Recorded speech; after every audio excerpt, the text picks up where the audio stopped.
it's like you got these DJs playing, and then I noticed everyone's just in their own group doing their own thing.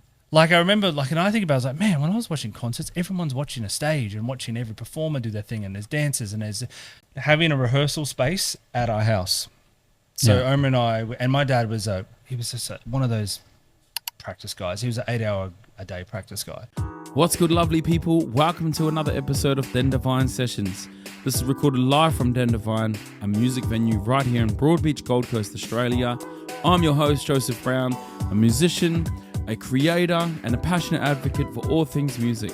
With years of experience on the stage and behind the scenes, I'm here to bring you stories from the heart of the music industry. Whether you're an upcoming musician, a seasoned pro, or dedicated music fan, this podcast is for you. Let's get into the episode. What's happening, ladies and gentlemen? Welcome back to another episode of Den Devine Sessions, where we talk about the music industry. We go deep, we get real, we get raw.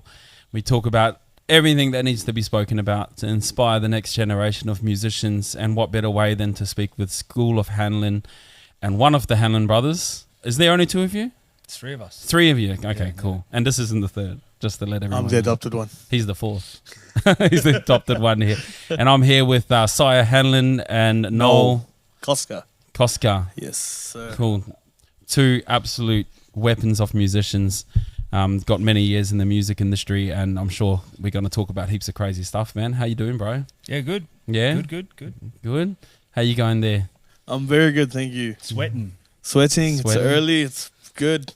Yeah. I had to get him out of bed this morning. Yeah? He was at the studio this morning. I had to get him out of bed. Yeah, it was my Bang on snooze the alarm. door. Come on, we've got to go. What did you guys just recently, were you playing yesterday or was it? Sunday. Sunday, yeah. And that's with the 42? Mm-hmm. 42, yeah, the corporate band? Yeah, down at Byron Bay Beach Hotel. Byron Bay. Oh, yeah. Pack gig. Yeah? Ooh. First song. Wall to wall. It was just like crazy. What's your first song? That one there was Oh. what's that song called? I just know the line in it. I can't remember what the first song was. It was wild though. Felt like this before. Everybody make some noise now. Music. Something like that. Yeah, for sure, man, for sure. As always, like what we like to do is we like to take it back to the roots and to the inspiration where it all began. I think that's important because I think that's where a lot of people that will tune into this, you know, they need to be related to that. It didn't all just happen. What you've got today, filling out a beach hotel, getting that sort of reputation. It started from somewhere. It started from your unknown, whether you were like, I mean, I know you come from a family of musicians, so whether you were a child or whatever it was, man, tell me your story, bro. Oh, I don't think there's enough time. Yeah. Start. Give me the preface. I just run to real quick. My parents moved here for music, so that was From where? From New Zealand. Whereabouts? So dad's from Colorado. My mum's from Whakasane. Yeah. So they moved. I mean, we're going to shortcut this. Obviously, like most people that immigrate over here, they all start in Sydney, and then it went from there, and then they moved to the Goldie because it was just the 80s were kicking ass here. Yeah. And particularly for Polynesians and Polynesian bands, and this is before like kind of pub rock kind of got started, which changed the whole scene. But previously to then, the Gold Coast was known for like Polynesian bands. So Polynesians have been here since like the 50s, man. Yeah? Yeah. There was a scene happening around fish shows, eh? There was, yeah. Yeah. Back in the day. I think there was a Sunsplash there. Really? Yeah, I'm pretty sure. Don't quote me on that. But no, I've got a really strong feeling that there was Sunsplash there, and I'm pretty sure that like maybe Ziggy played there once. Yeah, maybe. But I'm saying 80s, 90s. You know? Yeah. Wow. Yeah, because it had huge acts coming through then. Yeah. So yeah, and then what happened after that is obviously the pub rock, Aussie rock comes through, and the bands kind of changed, and that changed the scene here a little bit. So my parents stayed through that. So before that, it was like Polynesian shows and big bands, and then it went into the Aussie rock thing. So then they changed the rock bands. It was, you know, they were kicking ass in that. Polys were kicking ass in that too. And then it changed from that to noise restrictions as we have today. And not just that, pokies, noise restrictions, liquor licensing. And so many things changed where there was a lot of rules, and that brought out the mini disc era. So then the boys started coming with groups, playing mini disc, and that where you get like Koi Boys and that. Like, they were kind of from that era. That era in that sense, yeah. Then that all changed, and then that's slowly. And then my brother and I came in after that, which was really hard, man. So, cause we're Goldie kids, we're Burley kids, and it was really hard because it was right at the era where it was long enough where music wasn't really around anymore, like live music. It was all more like tracks and stuff and mini disc. Yeah. And we came out playing instruments. So we literally had to go around and knock on restaurant doors and be like, we'll play for food. Yeah. Just can we get a gig? And a lot of people took us on board, particularly at that time. Swing Safari took us on board. Neil, shout out to him. And he was kind of like, yep, just you can have a couple of nights here, do your thing. Yeah. And then ended up becoming like 11-year residency for us there. So 11 years. something like that, yeah. How old are you? Oh, no, I'm young. Can I ask? I'm young, guys. I'm young. We're young bucks. Yeah. Yeah. The 4 zeros are young, right? Yeah. For sure. And that like you probably picked up heaps of lessons and stuff. Did your like having that, you know, your parents in the music industry, did they teach you a lot to was it their advice, get out there, knock doors and stuff like that, or did you guys have to just you know, I want to like, where did you get any influence from them? The biggest influence that we had is having a rehearsal space at our house. So Omer and I, and my dad was he was just one of those practice guys. He was an 8-hour-a-day practice guy. Yeah. So, and his soundproof room wasn't soundproof. So, like, if we stayed home, if I'm sick at school, or, you know, just growing up, in the afternoons he would have band rehearsals, and then during the mornings he would during the day he would just practice and practice and practice. So that was our teaching, just listening to his dedication to someone playing and practicing and listening to bands and going into the rooms after that. You know, that was no AC then, so going to those sweaty, they smell like cigarette, there was a fan there, just had that pub smell to music. Just that was that music smell. And that was us. That was all of my brother and I used to love being in there. So that was our growing, because he died unfortunately when we were pretty young, and then our mum died not long after. So sorry about I mean, look, we've always crossed paths, but we haven't really sat down and had a yarn, you know. And this is our first yarn, so I'm sure it's going to be pretty cool. I'm sure we're gonna get there, man. But if I stumble on some things I don't know about, my bad, bro. Like, I didn't, man, no, you know, ask whatever and do whatever. But yeah, I'm sure it'll bring up a lot of those memories, which I'm hoping that we can, you know, that they're cherished memories. You know, that we can talk about these. You know, were you young or? No, because I'm the eldest, so I was like 15 or something. Man. Yeah. So my youngest siblings don't remember my dad, but yeah. Yeah. Oh man. Well, that we get to honour your dad and your mum through all of that, man. What a special moment. Yeah, absolutely. Meant to do that. And how about you, bro? Like, what's your we only met today. Yeah, today. Happy to meet. Yeah, man. So yeah, tell us what got you into music. What are you? I've always been surrounded by music since obviously younger, as a kid. My family, my mother's side especially, overseas, you know, I was blessed to have uncles that are in the industry that I used to look up to, and they're known as, I guess, the legends back home in the Philippines. So it was good. And all these Filipinos can sing and play out. You from the? Oh, you Philo? Yeah, Filipino. Yeah, cool. They're all crazy. So yeah, seeing uncles and things do concerts, like actual concerts at a young age, I thought it was pretty cool. And being young and enjoying and loving music at the same time, loving singing, it was just cool to be around it and see it, and you know, and then so anyway, so I grew up in New Zealand. We moved over there at a young, like when I was like, I think I was 1 or 2 years old. Growing up in Auckland, and then cool story. So I used to go to I went to a school in Pinell Primary, and I used to sing in a band when we were kids with the Finns, Liam Finn, which is Neil Finn's son.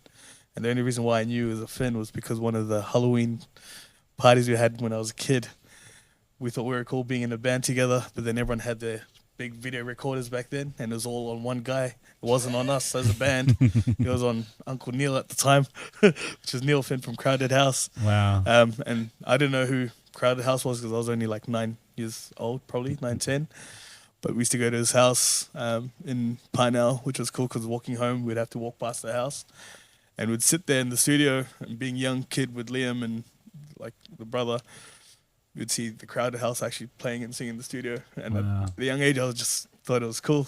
See what I mean? I told you. I didn't even know this story. He just brings out these stories. Yeah, that was in Auckland. So it was cool being surrounded by music as well at a young age and seeing like crowded house and all that at a young age, not knowing who they were, just doing their thing. And I just said, that's the kind of life I wanted to live, you know, seeing all the boys together, having a laugh and playing, hey now, don't, you know, you're just like, yeah, I love this song. Then you hear it on the radio, like, I've heard this song before, where? Yeah. Oh, at his house. So yeah, that's pretty cool. And then coming to Australia, same kind of thing, you know, like the music industry was pretty cool. Getting older, Do you just do music? Sorry? Do you just do music? Is that your main music thing? has always been with me, but beforehand I was in the professional world, so I was a mortgage broker for a bit, and account manager for a non-bank lending thing here. And then I think what brought me back to music is, I guess, the stress, you know, like when you're in an office space and you're stuck there every day dealing with clients and things like that, the stress kind of gets to you, you know, and then it just wasn't me. I just felt like I needed to get out of this space. I needed to be creative, needed to get out of it. And then when I decided that big change to get back into the music industry, I think all the stress and everything just comes off your shoulder, because one thing with music is once you're on the stage, your whole concentration or everything is just music, you know? Yeah. All I'm thinking about is how am I going to get this crowd up and kick in and have fun, you know what I mean? I'm not thinking about anything else. And I think that's probably one of the best things about music is just being on stage and just being who you are and just letting it all out and letting it just be free in a sense. And yeah, to me, that's what music's all about. It's just having fun, being with your mates, having a good time, and making sure everyone else has a good time as well. For sure, man. Like, look, a big thing why we started this podcast up was I think somewhere along the way there was a change. And I guess that's the whole point of this, is to have the conversation about maybe where that change was. Because I think the music is more about the industry than the music now. You know, like there's a lot of pretty crappy musos that are doing successful, but because they know the industry and they're smart with the music industry. But then there's a lot of like next level, you'd probably know, so much amazing musicians who are still working the grind or not even able to do music because they can't find an income off the music industry, you know. And I think there's better musos now than ever has been. For sure. Yeah, and there should be, how much tools we have, you know. And I think that's the whole journey of this podcast over time, is to try and track our way back to what matters, which is music. You know, the likes, the follows, all these things, they obviously are important in the industry, but I just don't believe myself that that's what should define a good musician. Yeah, I think so too. You know? Totally agree. So that's why I like to start off where it all began. Of course, you have your first musical inspiration, which for you is obviously your parents. Then you get in the music industry and you're like, you know, young and naive. I've been there. Yeah. And new player has entered. You know, and that's you know, boss lady. Yeah, cool. Ladies. Hey, how you going? She's got me to censor everything that I say. So. Make sure we're saying the right things. Sweet. Yeah. Yeah. So obviously, you know, you jump into the music industry. You're excited. You're young. For sure, there's naivety there, because I've had that. And then something happens, and then you go, shit, I've got to get smart. I've got to get wise. I've got to get, you know what I mean? Like this sort of things here. So when did that happen? Did you ever go through something like that? Did you go through a moment that you were like, I need to get onto it? Like when you know, I don't know what like. Yeah, there was. Yeah. There was. So my brother and I were really fortunate enough to get on that Sony thing when we were quite young, so which was quite good. And we also were down at 301 down in Byron. We're doing a lot of sessions for them through the week. So we had a pretty good run there for a long time. But it actually was someone that said, I can't remember who it was, but they said to us, like, you know, do you want to be orbiting around other people or yourselves? And that was our moment of like, yeah, you're right. We should be doing our own thing. Yeah. And it was that point where we were like, you know, do I want to play and back everyone out and make everyone else's career good, or do I want to make mine good?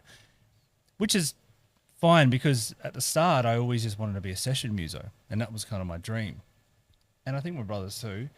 But then as time went on, I realized I didn't actually want to be that. I actually just want to do my own thing, my own bands, my own music, my own, like, go my own way. And that was a time for me, was during that period. Yeah. Which is hard because you're making good money, good coin, you're only young. Yeah. You know, and you're hitting the road, you're meeting good bands, good people, famous people, playing on heaps of TV shows. Like, you know, at the time I was playing on Hey Hey Saturday, which was, you know, a huge thing for my brother and I, because we used to watch it as kids. So Massive. See, I'm learning this. But like all those That's things, we awesome. had to be like, you know, you can't just go on that show if you're just yourself. You got to build to go on those things. So, you know, Did you have a manager for that? No, we didn't. We were just running, Just self-managed yeah, sort of thing? Yeah. which that can be a problem too. You know, all those little things as well. How long were you in Hey Hey Saturday for? No, we're just doing shows for that. Oh, We weren't shows. the in-house people. Yeah, I wish I was. Do you still have any connections through that production and all that sort of stuff now? Nah, They all moved on? they did. Real funny story though about that is my brother and I were at the water bubbler, and we looked down and we saw some duck feet, and we're like, what the? And we looked up and it was Pluck a Duck. Had his sing off, nicest bloke in the world. Yeah. And we were just gobsmacked. What? So for someone Him and that's Red Simon's not super watched, nice. someone that's not watched Hey Hey It's Saturday, because there's obviously been some newer people. What's the equivalence of that for someone that's, you know, you've got a kid now? It's like meeting Bluey, I guess. Has to be. It's got to be like meeting Bluey. Bluey's pretty big. I love Bluey. Hey Hey Saturday was pretty big. Yeah, it was. Hey Hey Saturday is massive. Yeah. Something everyone used to tune into and watch on a Saturday. Yeah. Anyway, so like during that time, so it was, you know, we're doing heaps of shows like that, and I think that was the time where we decided we got to do our own thing. Yeah. So, and that's what we did, and then we came back, and then we just had to take a step back and try push for ourselves, and yeah, that was our switch moment then. Yeah. Yeah. Awesome. But I mean, you Awesome. have a lot of switch moments, man. You have moments of doubt as well, and you see, I don't really have them anymore, but I did when I was younger, going through it all. You know. Yeah. Well, I think it's that doubt that can sometimes craft you into a better musician, you know? Because it's sort of like, it can be used as a positive tool. When you doubt yourself, you're like, okay, how do I combat that doubt? Well, by getting better at my craft, by working harder, by, you know, closing the doors on things that's holding you back, you know? Yeah. Because sometimes doubt's being around the wrong people, you know? Yeah, Someone that's filling you up with doubt. Because people do that, man. They tell you, look, the music industry is full of a lot of jealousy, a lot of egos. If you're doing good, I'm sure someone's there holding you by the leg going, nah, you're not going to be. I mean, I don't know if you've had that experience, but I know it's pretty common. You can't live off music. You can't live off I haven't really had it. But I tell you what I did have though is it's like and I was only saying the story a few nights ago to someone, I can't remember, but when we used to go and tour in America, the first time we went to the States is and we're doing a college tour over there was like 15 people on stage, all techies, and we wouldn't, like, I was like, well, we got techs on this? We were nobodies. You do like a drum fill or someone to do something and they throw towels up, what, they're not clapping, and we're like, we do something wrong, because we're so used to Aussie where you'll push out of the boundaries a bit and people will be like, oh, here we go, show off. Or, oh, and you know, that's the instant reply, like how they perceive you. Yeah. But over there, it was just like, oh my God. And it was just like, hype you up. I'm going to dig in a bit more now. And I'm going to Yeah. I want to show you now and like what I can do. That is a really positive thing. So I noticed that when I came back here, I was like, man, we don't really get that here. It's not really, didn't really get hyped. Like everyone kind of was like, oh yeah. Yeah. Well, I'm sure we're going to go down that conversation path because I think that's a really good thing to talk about is, you know, how the audience has changed or how they change from culture to culture. But it's changed, so man. much. Like it does. It's full on. And how about you, bro? Like what's like, do you do it professionally? Yeah? So I've done the band scene overseas as well. So I was overseas in the Philippines for about 7 years in the live scene with bands. And same thing with the crowd, you know. It's very, I guess in the States, they really cheer you on or whatever when you do something good. Are you there in the Philippines? Philippines, they're a very hard crowd. A bit staunch, are they? A very hard crowd to please. But if you're a good band and you get them up and, you know, it's very hard to get people up and dancing, I guess.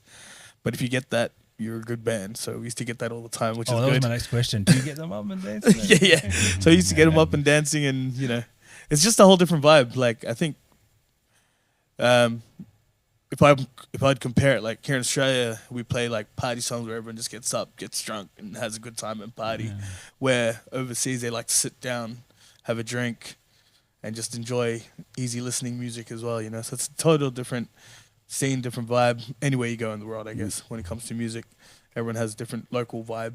Yeah. They do. Yeah, but general stuff and everyone gets to relate anyway. Yeah, man. And what point in your career did that, where you went, "Oh, I'm not just a musician, I have to be these other things," you know? Like, you know what I'm saying? I think when it comes to that, it's just an art. You know, if you really enjoy your art and you enjoy, I feed off the energy of people. Yeah. So when I see people enjoying what I'm doing, Yeah. to me, that's fulfillment. You know what I mean? I'm Sure. a singer, and the way that I let the music out to you guys and let you feel how I feel, and to see that smile on your face, that's everything to me. Yeah. You know what I mean? As an artist as well. So, yeah, that's what I love about music, man. Yeah, for It's sure. just, you know, giving those good vibes to everyone. Yeah. There's nothing like it. Yeah. Whether they're in a sad part of their life, you can sing a sad song, they could cry in front of you.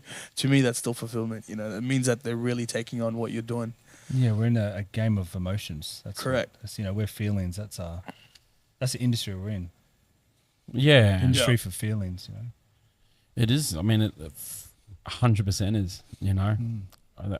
I've done gigs at wakes. I'm not sure if you've done a gig at a wake before, but, you know, you go, what do I sing? Do I sing Don't Worry, Be Happy? You know, at a wake? I don't know, you know, but I know what you mean. Like every situation's different. You got to adjust. And you got to read that crowd. Yeah. But that's different. Like, it's also different from covers to originals too, you know. That's and, you know, my brothers and I always talk about it. You know, you got to compartmentalize. I've noticed that when I play covers and perform covers, all that matters is you getting everyone's ass out of those seats and on that D floor. Correct. That's all that matters. Yeah. So that means you might be playing Sweet Caroline for the millionth time and you don't particularly like it. Not that I don't like it, but I just, you know, you get bored of playing the same songs all the time. You gotta act like it's, you know, it's the best thing ever, and the crowd will feed off that energy, and then they get up. On the opposite hand, when you play originals, you just got to be yourself, playing your songs, and you just got to put that out there, and don't give a fuck about them. You just have to be you, and then they'll see you being authentic, and that's what will bring you back. Your job is not to be like, oh, they're not liking my song. I might need to, I need to write another song that's gonna. No, you just be you, who you are, and then put that out there. Yeah. You've obviously got the best of both worlds. You do originals, and you do covers, of course.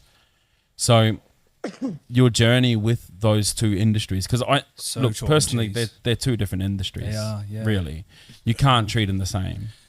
And there's, and you're exactly right. There is a line there though, which is super blurry, and which is really important for young crew, because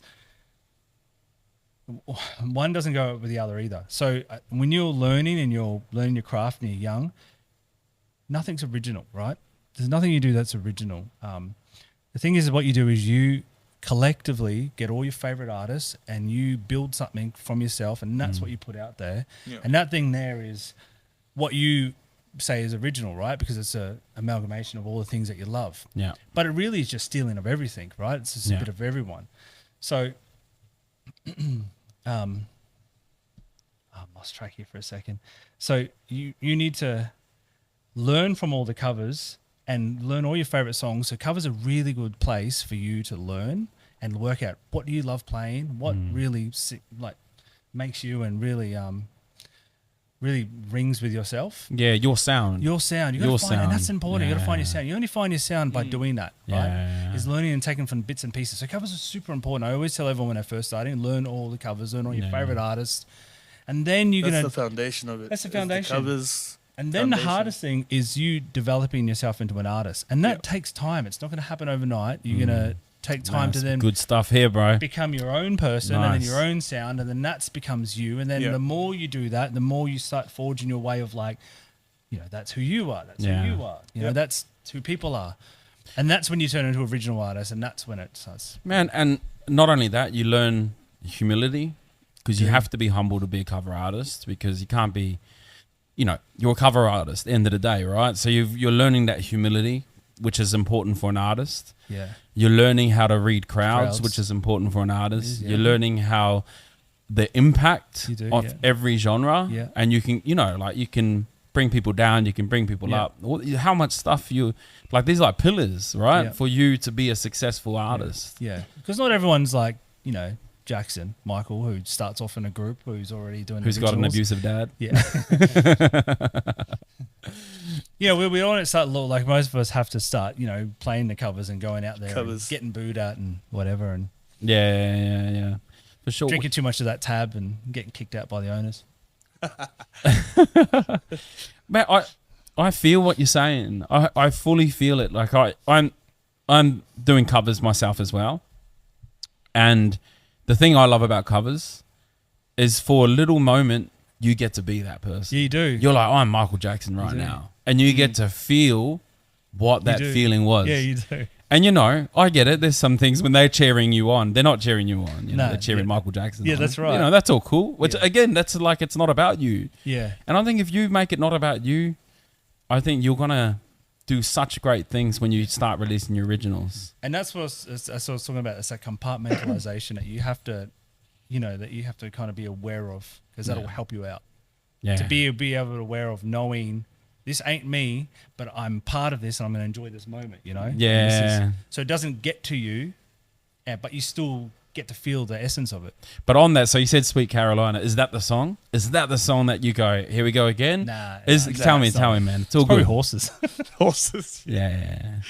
You said it. It's very horses, but how funny is it? It's very horses, but when we do a breakdown thing in it, and then you get the crowd to sing it, and I always get into that song, I'm like, it's, whatever. But then that particular bit where it's a breakdown and you've got, 500, 700 people just like singing it. And there's drinks going everywhere and loving it. I'm just like, this is the best bit, only because I have to play just kick drum through it all. And My best memory of that is when we did it at Hotel and I had everyone doing the flashlights doing these ones. There was thousands of people doing this. I was thinking, this is my song now. That's what I mean. Like, you got to be him for that little moment. You got to do that. Well, as a performer, the way I see it is, like Saia said, you learn the foundation of the song. Yeah. As a cover artist, it's good to know the foundation, the original song. Yeah. And then when you get to it, then you can play with that song. Yeah. But still have respect for the song to be what it is, and don't do too much of that song to kill the actual song. Just always remember the foundation, and then once you're going to sing it and give it to the world, do it your way as an artist. Yeah. But still have respect for the song and remember what the lyrics are. Yeah. Look, I'm a strong believer that you got a drink thing, you got now iPad sound. I've got two things on. I'm a strong believer that the music industry can be treated like any profession. Construction. I mean, you're a tradie, right? No. Well, everyone's going to be texting me, bro, I got an inspection tomorrow. Can you come and fit me? You're a retired tradie, right? Through your experience as a tradie, you've got to first obviously get educated. You've got to learn your stuff. You've then got to buy your tools. You've then got to go out and do all the crappiest jobs. and get yelled at and do all of the shitty shit. Which I think is very important that everyone goes and does that. They do that. Yeah. Then, only then, can you maybe go out and start doing your own stuff. But even then, you can't even, you need reputation, you need all that stuff before you're a real tradie, right? You got to go through that whole process. I think people don't realize that that's the same as being a musician. You cannot skip and jump things. Like the cover artist, like you said, it's a part of that journey. Because shows do that. And it puts this thing in people's head where they think, oh, I can just jump on a show, never do nothing before, and then all of a sudden selling records. Like it's very hard, man. It's actually not how it is. Like it's hard yakka. Yeah. And look, it's hard yakka in a good way. I should say that. It's hard yakka in a good way because you'd rather be doing that than carrying bricks, right? Oh, that's what we just spoke about, bro, for sure. Man, like I personally, my personal opinion, I think that these shows are the reason why the music industry is pretty ruined. I find crowds are like, they're the judges on The Voice, and you've got a blast, and then they like, and you're like, what is this all about? And I think it's changed the DNA of audiences to be judges instead of being listeners. Yeah. And to me, that's a problem. Yeah. Man, like you're not meant to judge. You're meant to listen. You're meant to enjoy it. You're meant to listen to the story and the originality, Yeah. You know what I mean? I think there's a lot of things. That's one factor. I think there's a lot of things that have changed. Going back, I said before, with bands and why it changed to like mini disc and all that. I think home entertainment becomes so good as well. Mm.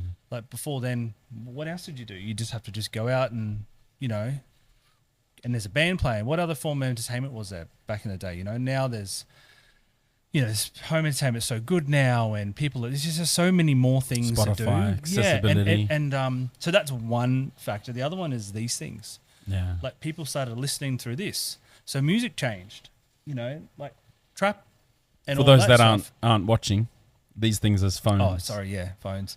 And so people look at the kids. That's how they listen to music. They listen to it as phones. So then sonically, music had to change. Yeah. So people could actually hear music through their phones. So we and as I always say, this artists you are just a reflection of society. So wherever society is going, that's what you're reflecting. So if the means of how we listen to music changes, we're going to change how we perform to reflect to what's going on at that time. So music will change to adapt to things that are going on. The essence of music's still there, but sonically things are changing. Hence why there's no huge rock bands and all that coming through at the moment, because that's a lot of reasons for that to come through, why that's changing. That's why people are coming out with just rapping and trap, because you can hear that through your phones. Yeah. Not that I like it all, but it's just all changing. Yeah. And so that's a huge thing that's happening. Yeah, for sure. And that's why listeners. So I went to watch that Fisher show down at where was it? Crumbin? Yeah. That small show. Oh, he's got a studio there, yeah? Coolangatta, yeah. The big one? The big one, yeah. Out to lunch, something like that. Yeah. A couple of mates were playing as well. It was pretty good, but I don't really, because I'm not in that scene, but I went there because I just, I like the energy of things. One thing I did notice, though, is that I haven't seen I hadn't witnessed before, is that you got these DJs playing, and then I noticed everyone's just in their own group doing their own thing. Like I remember, and I think about it, I was like, man, when I was watching concerts, everyone's watching a stage and watching every performer do their thing, and there's dances, and there's so much going on. So that's, the listeners completely changed because of what's being presented as well. Yeah. And do you think on that journey of change that's happened in the industry, do you think it's good or bad? I think it just is what it is, bro. I felt like it is what it is. It is what it is. Yeah. And do you think that... But you as an artist and ourselves, we'll just adapt to it. Yeah, but you have to survive, right? Yeah, you do. And that's what we do. That's why you hear Cher was the master at recreating her sound, And then she's still relevant now, right? Yeah. You can play Believe in any crowd and they're still going to be like, because she adapted. And I think that's the truth. It's like survival of the fittest out here, You have to stay fit. Yeah, and you have to believe in yourself. And I always say it to everyone, if you as an artist, you got to believe yourself as an artist. And artists are innovative. Yeah. So, and from anything, you're not just music to club owners. Yeah. Like we're artists, so we're innovative. So something's going on. We can think outside the box. How do we make this happen? That's So that's Yeah, man. Yeah, man. How about yourself, man? You got anything to throw in on that? No, I think he covered it pretty well, eh? He's doing a good job here, eh? Far out. That's why I'm just always the hype man in the background, bro. He's like, I've been waiting all my life for this microphone. Yeah, no, I see it the same thing. Like, how everyone says, rap's not the same as what it used to be and this and that. Yeah. For me, it's not about that. That's what it's evolved into. Like, we've had our time for that time, and then it changes. And it's either you follow the wave or you just stick to what you know or what you remember. Yeah. And then you're stuck there, you know what I mean? And you see how all the younger generation and younger kids, they're just looking for that new sound. Yeah. Yeah. And once you find that new sound, or once they find something so different that they haven't heard, that's what they'll record. Yeah. And then they'll just see how that one goes, you know what I mean? And then once everyone hears, oh, that was a cool sound, then you hear it everywhere. Yeah. That kind of same kind of similar happening sound. And that's what becomes the new trend. So I think that's when the wave starts going that way, you know what I mean? Yeah. So it's either, like I said, you either stay back to where you love that 90s hip hop or something like that, or you follow that trend and go with where it flows. And only time can tell that, eh? Because I remember like Red Hot Chili Peppers back in the 90s was like a bit rebel music. Now it's pop music, right? Fully is, yeah. It's fully pop, like if you sang Red Hot Chili Peppers on the back of Justin Bieber, it'll hold its weight. But that's right. Back in the 90s, it was like, oh man, that Blood Sugar Sex Magic album came out. I was like, oh, this thing is. I was just like, man, this is blasphemy. But now there's probably like rules and regulations of what you can put on the radio now, eh? Yeah. Well, on that note, like, so who are your big influences? What outside of being around music, what did you have a genre you loved first, or sort of multi-genred, or what's your journey with as a listener? I think as a listener, or as an inspiration.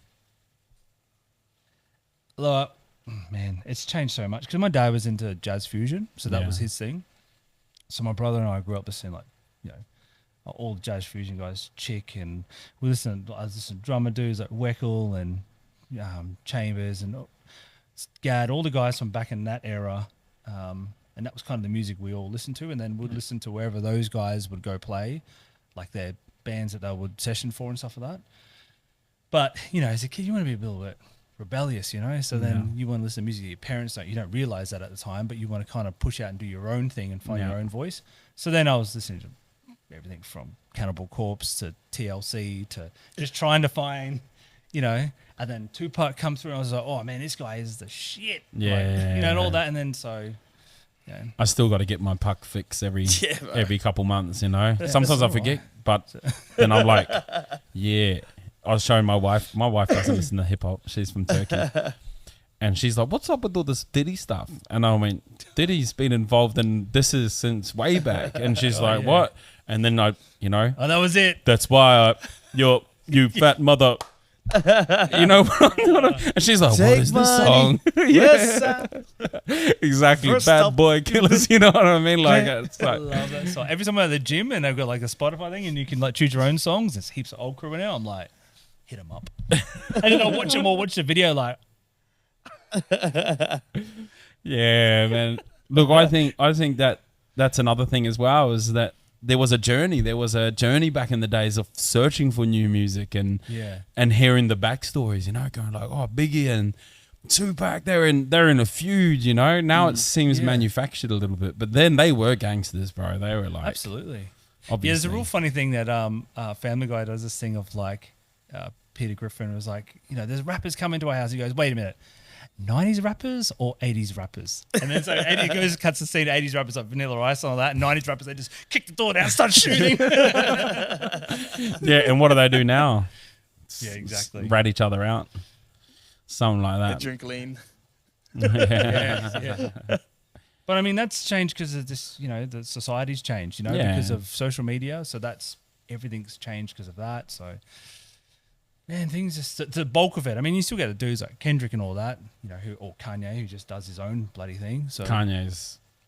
He's probably my favorite now, he is, just bro. because he's just so radical. Yeah. And he's real. And I don't really believe much these days. Like, I don't want to get into conspiracies and stuff, but there's, you know about the deep fakes and stuff, and it's just hard to believe what you're seeing with your eyes on socials, because they can just pull that out of their ass whenever they want. Yeah. They can, if we had the technology, we could make you Kanye, and I'm sitting there talking to Kanye, but I'm not, So I try and not listen to too much of what's going on, because actually when you listen to some of his real interviews, he's pretty switched on, man, and he does know what's going on. Yeah, he really is, yeah. And he's tied up with a lot of contracts, and when you sort of shake that tree, they're going to want to crucify your image. He wouldn't be where he is if he wasn't switched on. That's for sure. He knows what's up. He knows how to, I guess, manipulate the media and everything, Yeah. It's I can see where people say that they don't particularly, they get offended by him and stuff, but I think they're just not, they got to let those walls down and just listen to him, because he ain't controlling our life. So just like, if you just actually listen to him, you're like, oh man, he is a bit of a nutter, but it's like, he's just calling shit what he believes, and I respect that. Yeah, for sure. And I don't think you need to love the person. That's another thing you got to speak about. That's exactly right. It's the music you love. Like when people talk about Michael Jackson and all that controversy, well, Elvis was doing the same shit. Yeah, he was. But you don't. Who gives a shit what they're doing when their mic's down? It sounds really bad, because it's like, I don't want to enable bad behavior in the music industry, and I think that needs to also stop. But at the same time, it's like you don't need to love the person, And we're only humans, bro. Like, that's right. There's a whole thing, that comedian thing that was going on for a bit when Bill Cosby came up with all those things, which was pretty fucked up. But people were like, I can still listen to his comedy because I still find him funny. I find him funny as a comedian, but the rest of his life. But then there was a whole thing going on, like, but can you listen to him now, knowing what he's like as a person? Yeah. And that whole controversy thing was going on, and it was actually a really good question that was brought up. And you can say that with a lot of artists. But that's exactly right. And then it just become now just shadowing everyone. Like, there's dirt thrown on everyone. Cancel culture. There's cancel culture. I mean, what do you think about the cancel culture, bro? Don't say anything, you might get cancelled. Fuck the cancel culture. I reckon, man.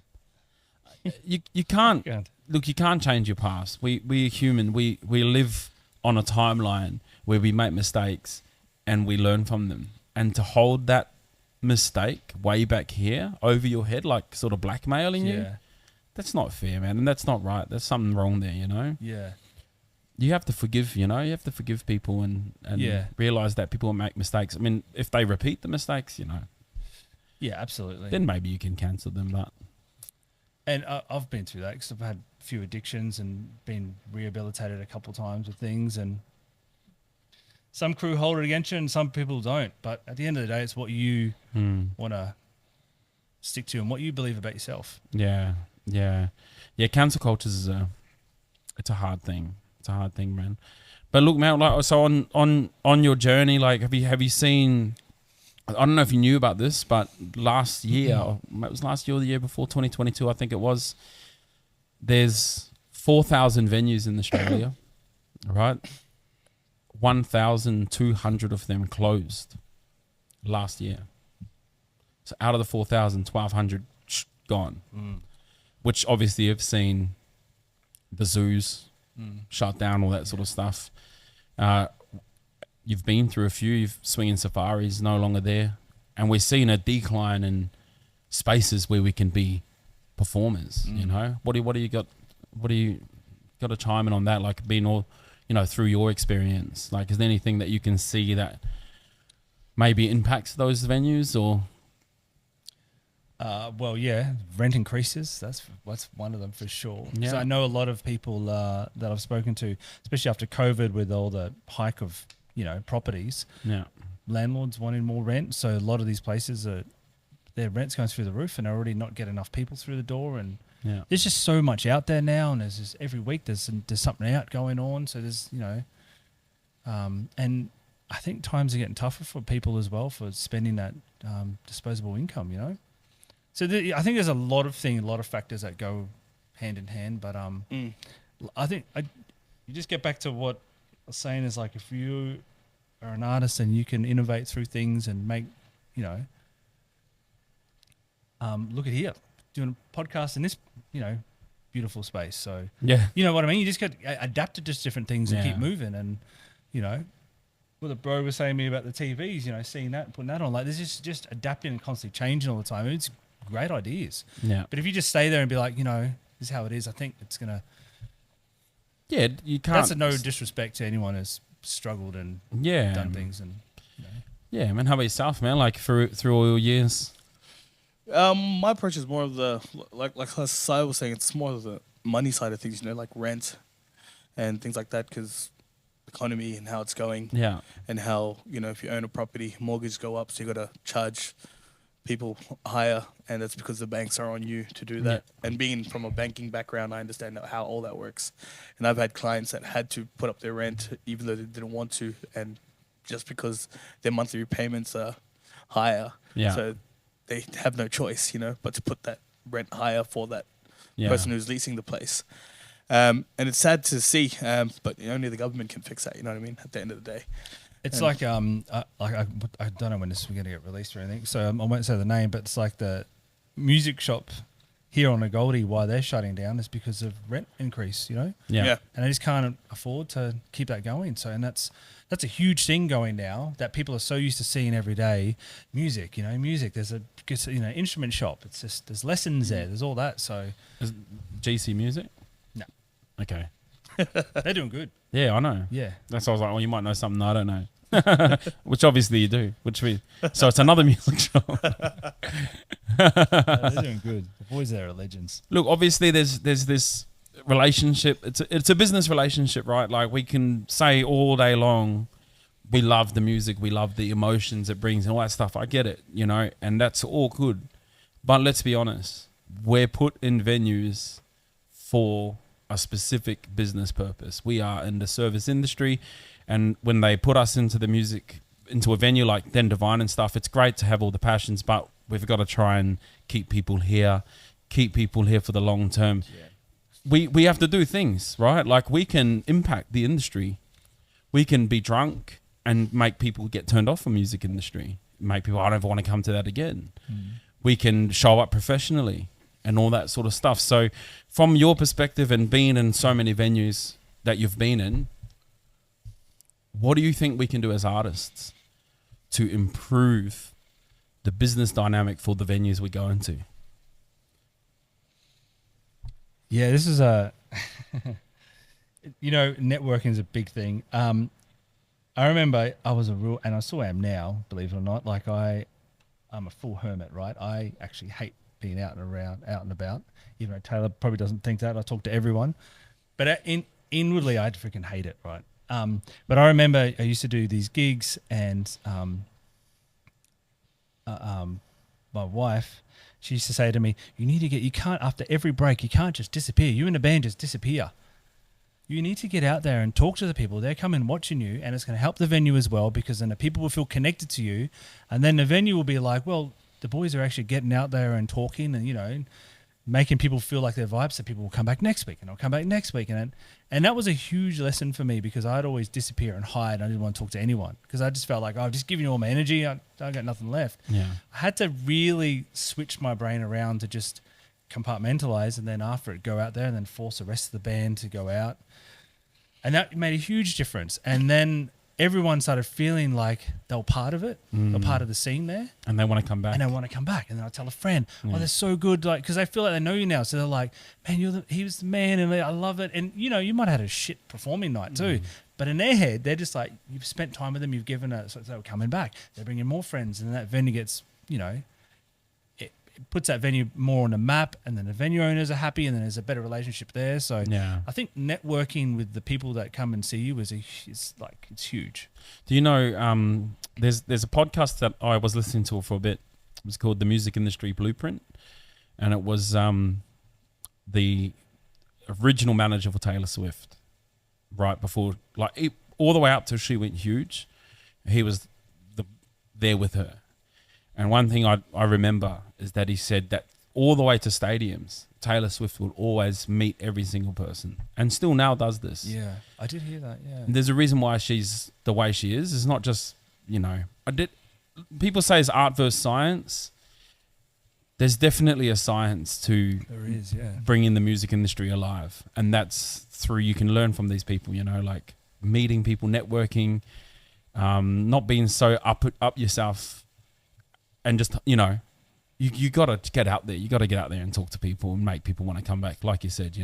Not saying you were up yourself, but if you're a massive artist and you're up yourself, you're just gonna be a flash in the pan. Because eventually people will eventually go, I don't want to work with you. I don't want to, and they just I don't want to have that person on my bill, and it eventually comes around. So they'll have their time up the top, yeah, but it won't be long lived. I mean, look how long Taylor Swift's freaking legacy. I mean, there's lots of people wanting her to fall, but she ain't gonna fall. No way. Nah.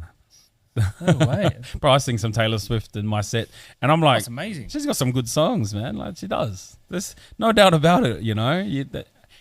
One of her songs actually helps me in every gig. I'm telling you, and I can just admit this. Every time I sing. What song's that? Shake It Off. Shake it off.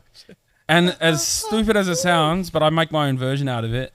And if I'm having a bad night, or some audiences are just bad audiences, they're not bad audiences, but they're in whatever it is, it's been too hot and they're in a sunstroke and they're not feeling the vibe or whatever it may be. And if I'm feeling like there's no reciprocation, I'm just like, but I keep cruising, can't stop, won't stop. You know what I mean? I just get straight into that. I'm like, better shake it off, and it's just what I do. And I'm like, I ended up shaking it off, and then I'm all good. I come back, So you might be jealous of her, or you might hate her, but that's just super well. There's a reason why she's Taylor Swift. There's a reason why Ed Sheeran's Ed Sheeran. There's a reason why the people at the top. Absolutely. Are, and it's because that's what we're talking about, man. We're trying to bring that ethos into these spaces. Yeah. Because you couldn't be that without this, bro. Well, They all started somewhere. It all started in They all here. started in these And this is what we're forgetting. We're forgetting this is what forges the Ed Sheerans, Taylor Swifts. Even the Beatles, man, they used to play in... He used to busk, Yeah. Elvis, I think, used to busk, It's really interesting to think about. And that's why we say it's very important within like the networking side of things as well, because I bet you those guys was playing in a place like this, and there was someone in the crowd that knew someone in that probably industry and said, hey, look, let's do this, and then probably led into that. Yeah, that's how I see it. I think people have to stop being too cool for things. Oh, definitely. Because you can talk to some people. Dan, just before, when I came in, there was some country artist here, and he's like, oh, I'm the best country artist, and da-da-da-da-da. Anyway, Dan said to him, okay, well, come to an open mic. And he goes, no, I don't do that. And I was like, well, why? You could inspire some upcoming artist. Yeah. I think you should come to open mics. I think you should come to small venues that are a little bit out there. Open mics to me was one of the most important things in my life when it came to networking with musicians. Even in Brisbane, when back in the days when they had the jam nights. They have a good open mic here, man. Yeah. Really good one here. Early 2000s, yeah. Tuesdays they do open mics here. Oh, cool. Yeah. Yeah, and I used to go to the open mics all the time every Tuesday night back in Caxton Street in Brisbane.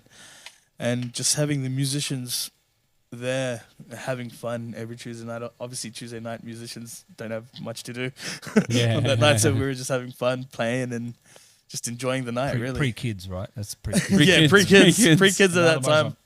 No, it's bedtime, Gee. I got to get them all down at 6:30.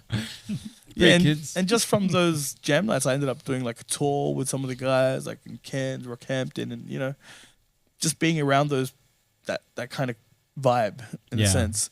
Is if you want to live that life, then be around it. Yeah, it's really that simple. Yeah, some people say, "How do I get into the industry? How do I start doing a gig? How do I do this?"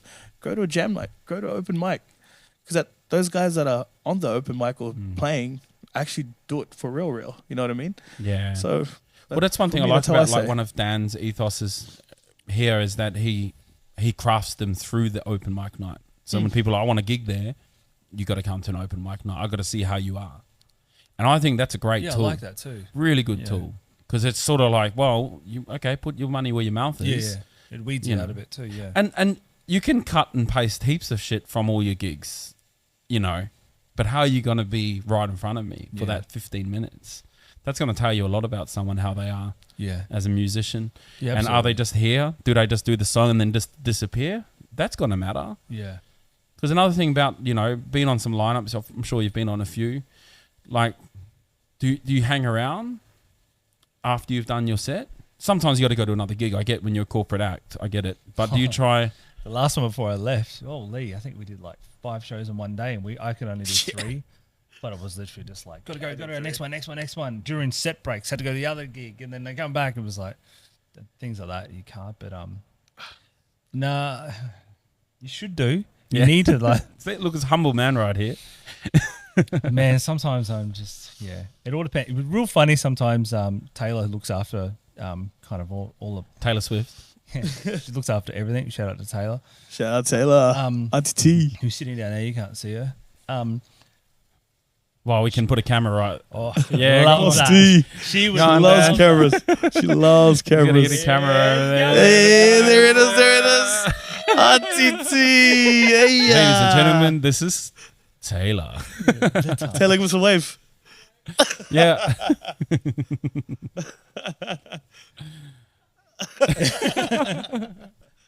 You can run, but you can't hide. Look at the 3 phones out. So she's 3 phones, selling a laptop, and she's writing the to-do list. She's all over it. All over it. Without her, I'd be screwed. Well, let's talk about this then. So let's talk about the relationship. So I've never met Taylor, and I'm assuming Taylor's management. Yeah, that's what you say. Saia, Hanlon Brothers, 42 band, all of it. The whole works. More so me. Just me and Just my like- ADHD. Yeah. So I'm always like, we gotta do all this and all this. She's like, well, relax, mate. Let's just stick to last year's plan. No, she looks after all that type of stuff. I think what was happening is I noticed with myself is that I'll always have different ideas and trying to push for different things. I'll keep and I'll just start new things. And eventually I was like, I just need help. Yeah. And that was the biggest thing for myself. So for years I was looking for someone, and Taylor kind of just fell into it, AT. Yeah. Nice. And then she started helping out with the school, and then with the band first, and then the school, and all of a sudden she was just there full time. So cool. Cool. That's good. So it's good to know that, you have to ask for help. You can't do everything. No one can, man. Yeah. With Hanlon Brothers though, were you the business guy? Did you share the load? Yeah, my brother and I shared the load. Yeah. Yeah. Yeah. Yeah, Omer and I, we kind of shared the load. I think that, it's a funny thing. Thing is with us, we're so, I guess, impulsive. Well, I definitely am. And so I guess when it comes to music, it kind of, our biggest thing with that place, to be completely honest, was with Hanlon Brothers, was keeping to the same. So we had this interview with Warner once, and the dude tells me, he called me up. I was in Sydney, coming for a meeting, or went for a meeting, and his thing was like, look, man, I just want to hear a couple of back-to-back albums of the same vibe, same thing going through. Then we can talk. That was this huge thing, and that was the best advice I ever got. Because previous to then, I was doing like, my brother and I'd be like, we're done now, because it's so like time, and after 3 months, I'm like, fuck, I'm done. We got to do something else. Yeah. So we already made a sound and made a team. Like I would pick people in to come in to make a sound because I envisioned that in my head. So we would make team write songs. So we got thousands and thousands of songs just vaulted away. And I'm just like, because we would just like, let's have writing things. We do this. We're going to have improv nights. We'll just keep banking things away. Yeah. This is the sound. I want that person to bring that sound in. But we would stay with it and then be like, all right, I'm done now. Next thing, next sound, next thing. So it would never get like we were talking about Kanye before, right? Yeah. Like Kanye couldn't just go out of the gates the way he is. No. He brought 3 albums out. We're just like, holy fuck, this guy knows what he's doing. Oh, bro. Then and then 808s come out, which everyone's like, oh, you're singing, and now look at all the rappers, they all sing, do that, right? And that was everyone was like, oh, and then he could do whatever he wants now. He's already solidified himself. Yeah. And so that was what the Warner crew said to us. It was like, that's what you need to do. You need to solidify your sound. Once you've got those core fans, then go and do your own thing. Yeah. So that was probably the biggest thing for my brother and I, because we would have live improv albums where it was just like, oh, it's just fun for us. Plus, there's no rehearsals. So Yeah. you didn't have to pay rehearsals, all that type of shit that we were just thinking about. Well, we'll just get really good players and we'll just make shit up. Yeah. So we do that. We had different MCs and we went to singing, went back to R&B. And then when our brother finally joined, and he joined for Blues Fest down in Byron, we were like, this is our sound. We got this going. And then that was like, okay, we're going to do albums of this. But then COVID hit, so then we pulled everything back. Yeah, man, COVID, the big C. Big C. The big C. Big Posca. A big C. Man, like, so, yeah, we're definitely going to get into that part from COVID onwards to where we are now. But before we get into that, I want to push the envelope a little bit here. And I know it's a bit of a taboo topic, and we don't have to go into this hypersensitive details of things. And I'm not talking about anything crazy here. What I want to ask you about is ways that artists can value themselves versus the industry value, right? And what I'm here talking about is, you know, when we obviously talked about covers and originals, which are two different industries. I'm specifically talking about covers when people are just coming to the industry. You know, they've got those industry standards, $100 an hour. That's what everyone's sort of saying what it is. But then someone comes in and, you know, I've personally have had a friend of mine who charged $200 an hour and he knew like 6 songs. And one of them he forgot. And that venue lost so much trust in artists.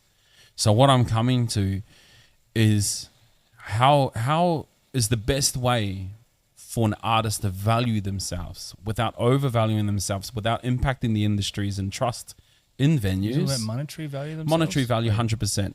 100%. We're going there, man. No, that's okay. That's okay. I thought you were going to push on somewhere else. That's all right. That's not really. We're going there too. That's okay.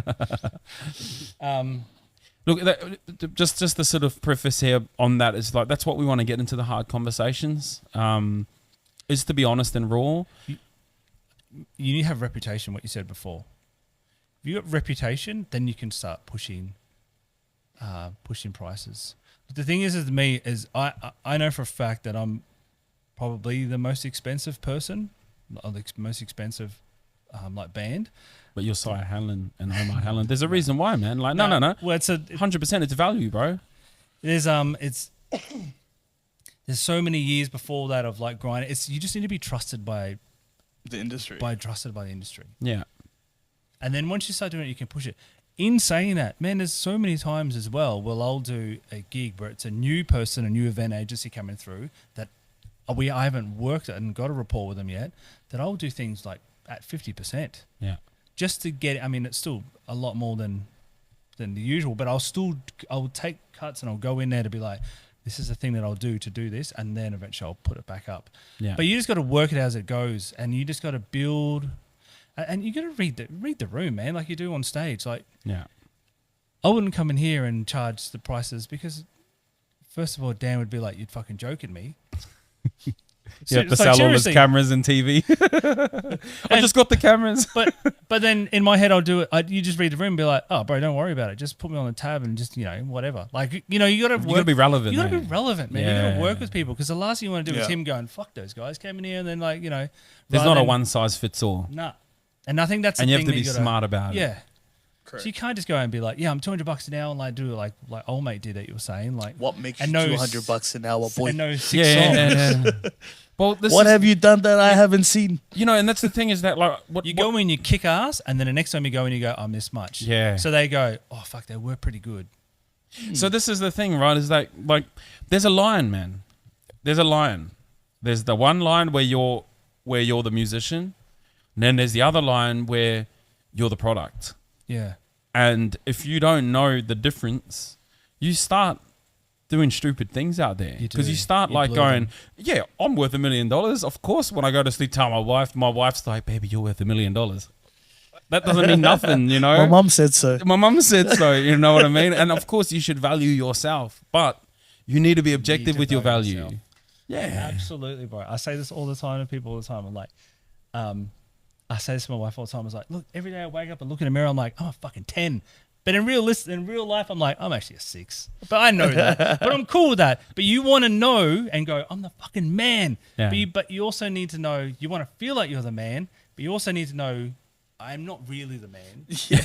Like, you know what I mean? Like, amongst my peers, like I'm just another Joe Blow. But but that's how you have to the music compartmentalize that. The music industry is like prison, outside of prison, You might be the strongest motherfucker out there, Yeah, but yeah. when you're in there, you're just another man in there. another dude, And in the bro. music industry, it's like you might be cool in your home. You might be able to play Wonderwall, and all your family members like, "Wow, you're That's so exactly amazing!" right. But you jump up on stage with Saia Hanlon, and you jump on there, and you really start seeing your worth. You know, it's true, man. Like that's. I give props to you, man. Like you are one of the best drummers that's definitely on the Gold Coast, and probably Well, definitely on this chair. but see, that's a part of it as well, man. No, like I can attest. I've seen you play a few times, man. Like you've crafted your craft. That's the truth of it, man. Thanks. That's 100% the truth of it. You know, I haven't seen you, but you're by I work with this association. guy. By association, I like to work with this that's enough there, man. That's exactly like. That's where I want to get to with this conversation, is that it's to break through the bullshit and for people to stop bullshitting themselves and stop, because I think that's where the leeches of the industry are, that's dropping the value of music. There's the ones out there who are like overconfident, who they can't look in the mirror, they don't really know much, and they're out charging crazy amounts, and then the venue takes a punt on them, fucks them up, fucks the crowd up, then they get cold feet on trying to book another muso. Yeah, but that's I know, I hear what you're saying, man, but you got to be like what you said about Dan over there before. Like you got to, like he has a weeding out process. Yeah. Come through the, you know, you as a venue owner, you still got to be, you know, he's obviously got a head between his shoulders, because you got to still think about these things. Yeah. You ain't just going to be like, yeah, bro, come through. Like, because that's your reputation. They're your people. They're your, like, that's. Yeah. So a venue to do that is also, it's, you know, it's also on them as well, you know, Yeah. for allowing that to happen. Yeah. Instead of going like, you know, jump on this jam night, bro, first, but we'll see, and then we'll go from there. Yeah. This is great, man. I've like really enjoyed where we've gone with these conversations, bro. Like it's been really good, like insightful. We're only halfway through. I was a bit worried this morning. I was just like, what are we talking about?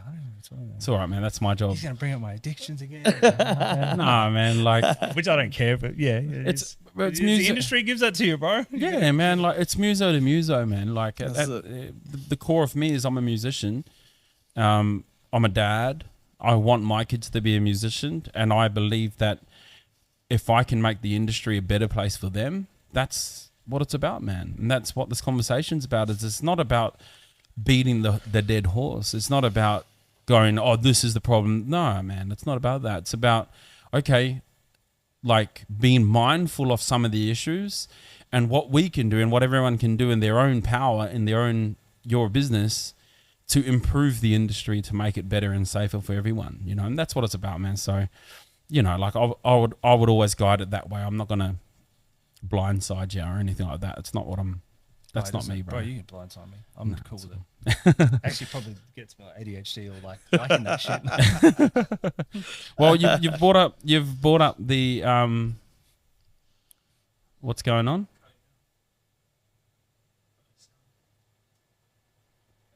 Two. Oh, okay. The weather Yeah, it's back on. outside is frightful. Cool. We are only about halfway, maybe 3/4 through, but I just wanted to take that little moment to just say, bro, it's been this far, vulnerable, real, raw, some good stuff in there, man. That's good, bro. Yeah, for sure. All right, now we go into the next half. Yep. We're going to the next half now, right? The industry is obviously made up venues, artists, fans. This is the trinity, what makes us.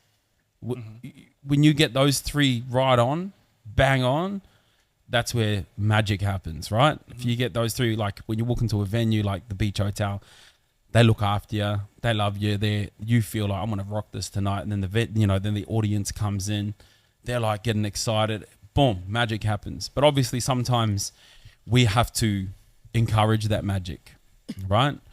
So we've gone into the details of artists. I want to ask you from an artist perspective, what makes you feel I want to give this my all? What makes you feel I'm not really that happy with how I've been treated here? And what can venues do better I've seen it. to accommodate for you to bring your A game? I I gotta compartmentalize right now. We're asking all the hard questions here, man. Look, it's just been just easygoing. Everything has to be just easygoing. Yeah. I mean, you don't demand too much, but also when things happen, see, like for instance, like Beachy on a weekend, we've got a few things. Sorry, Taylor. So we forgot a few major things to the setup. Hey, Taylor. And so now I the get Beachy- it. Now I get it because I got a phone call saying, "Where are you?" And I'm like, "I'm nearly there." She's like, "Fuck." And then I was like, "Hold on, either this or she forgot something somewhere that I needed to be close to." So the thing with them Am is I straight right? away, they were just like, okay, how can we help? What do you need? We need X, Y, and Z. Yep, no worries. And then I will on a hunt. Send Taylor was like, you got to go back home. You got to go back home and grab stuff. So she was jumping in the car, went. They were just all like, yeah, it's okay. Oh yeah, we found something. Just tell her to go there and she can pick this up and then come back. And then interface wasn't there. I'm like, where the fuck's the interface?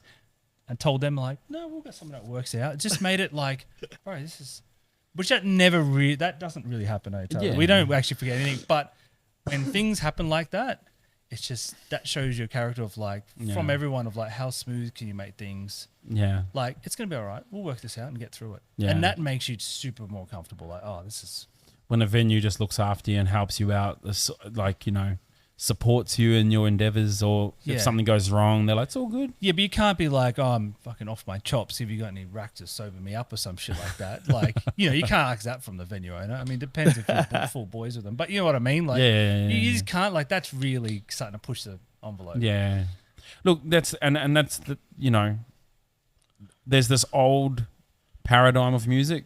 We're trying to come into a new, more the industry's just different now. So Yeah, maybe back in the so 90s, easy as you can do that. But today's world, back then, nah, there's not enough cocaine in the world to support these musicians. You know what? The funny thing is that it's completely changed. It's full clean now. Like everyone's on the clean buzz and no alcohol and gymming and The only bums in my green room are changing nappies, that's their new Muso now.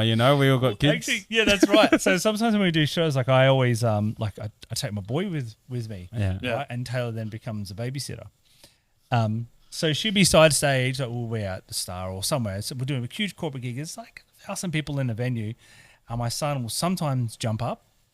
He'll jump up and take over the show. Take over the show. He loves it. And I like doing that because I like to, for him, as a side note, to get comfortable of what we do and be comfortable with on stage with people. Yeah. Otherwise, it's like there's people, but he takes it on his stride, doesn't he? So like we did. Noel was bringing up a story to talk about him for 2 secs. We were doing this story, this show, for Tom and Ruth, the mayor, and their Aussie Day party. His Aussie Day party. So we're doing. Was that at Hota? At Hota, yeah. Yeah. And then packed, right? It was packed to the walls. They reached capacity. Well, it is for the mayor. Yeah. And then so Rhythm, he lost his tooth. He was trying to hustle the mayor at the back for money for his tooth, right? Tooth fairy. So he's hustling the mayor back there to get money out of him.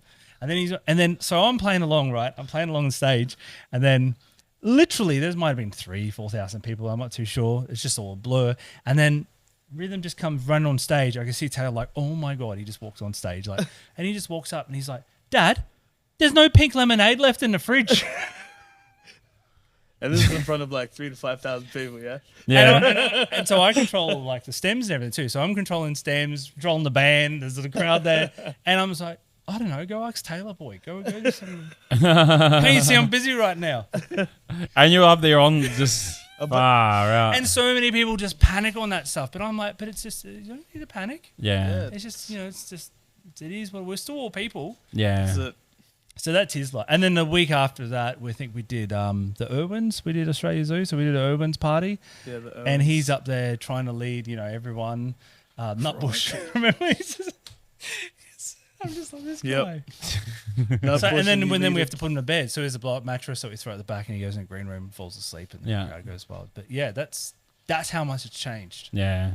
Like before then, it would just be like groupies in the back, and and just You're like, you got any white randoms and- stuff? And they're like, what do you mean? Milk, man, milk for my kids. You formula. I need formula. Formula. Rack me up some formula. These kids say, yeah, man. Well, look, I think that's another important part to talk on. Is that change in how we can better accommodate for dads who have kids. Because we can't do the after parties out. I can't do after parties, man. I'm like, my wife would just kill me, to try and pull the after party job. No, it's part of the job, babe. As if, even though it is, but it's a different industry, man. You gotta pick your battles too, bro. You gotta pick your battles. Right?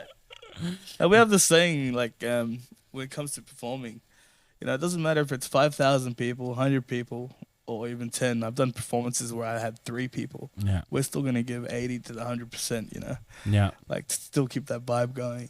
Yeah. That's how I look at it. You look like you. You ain't gonna lie. I always sit on about 60%. Hey.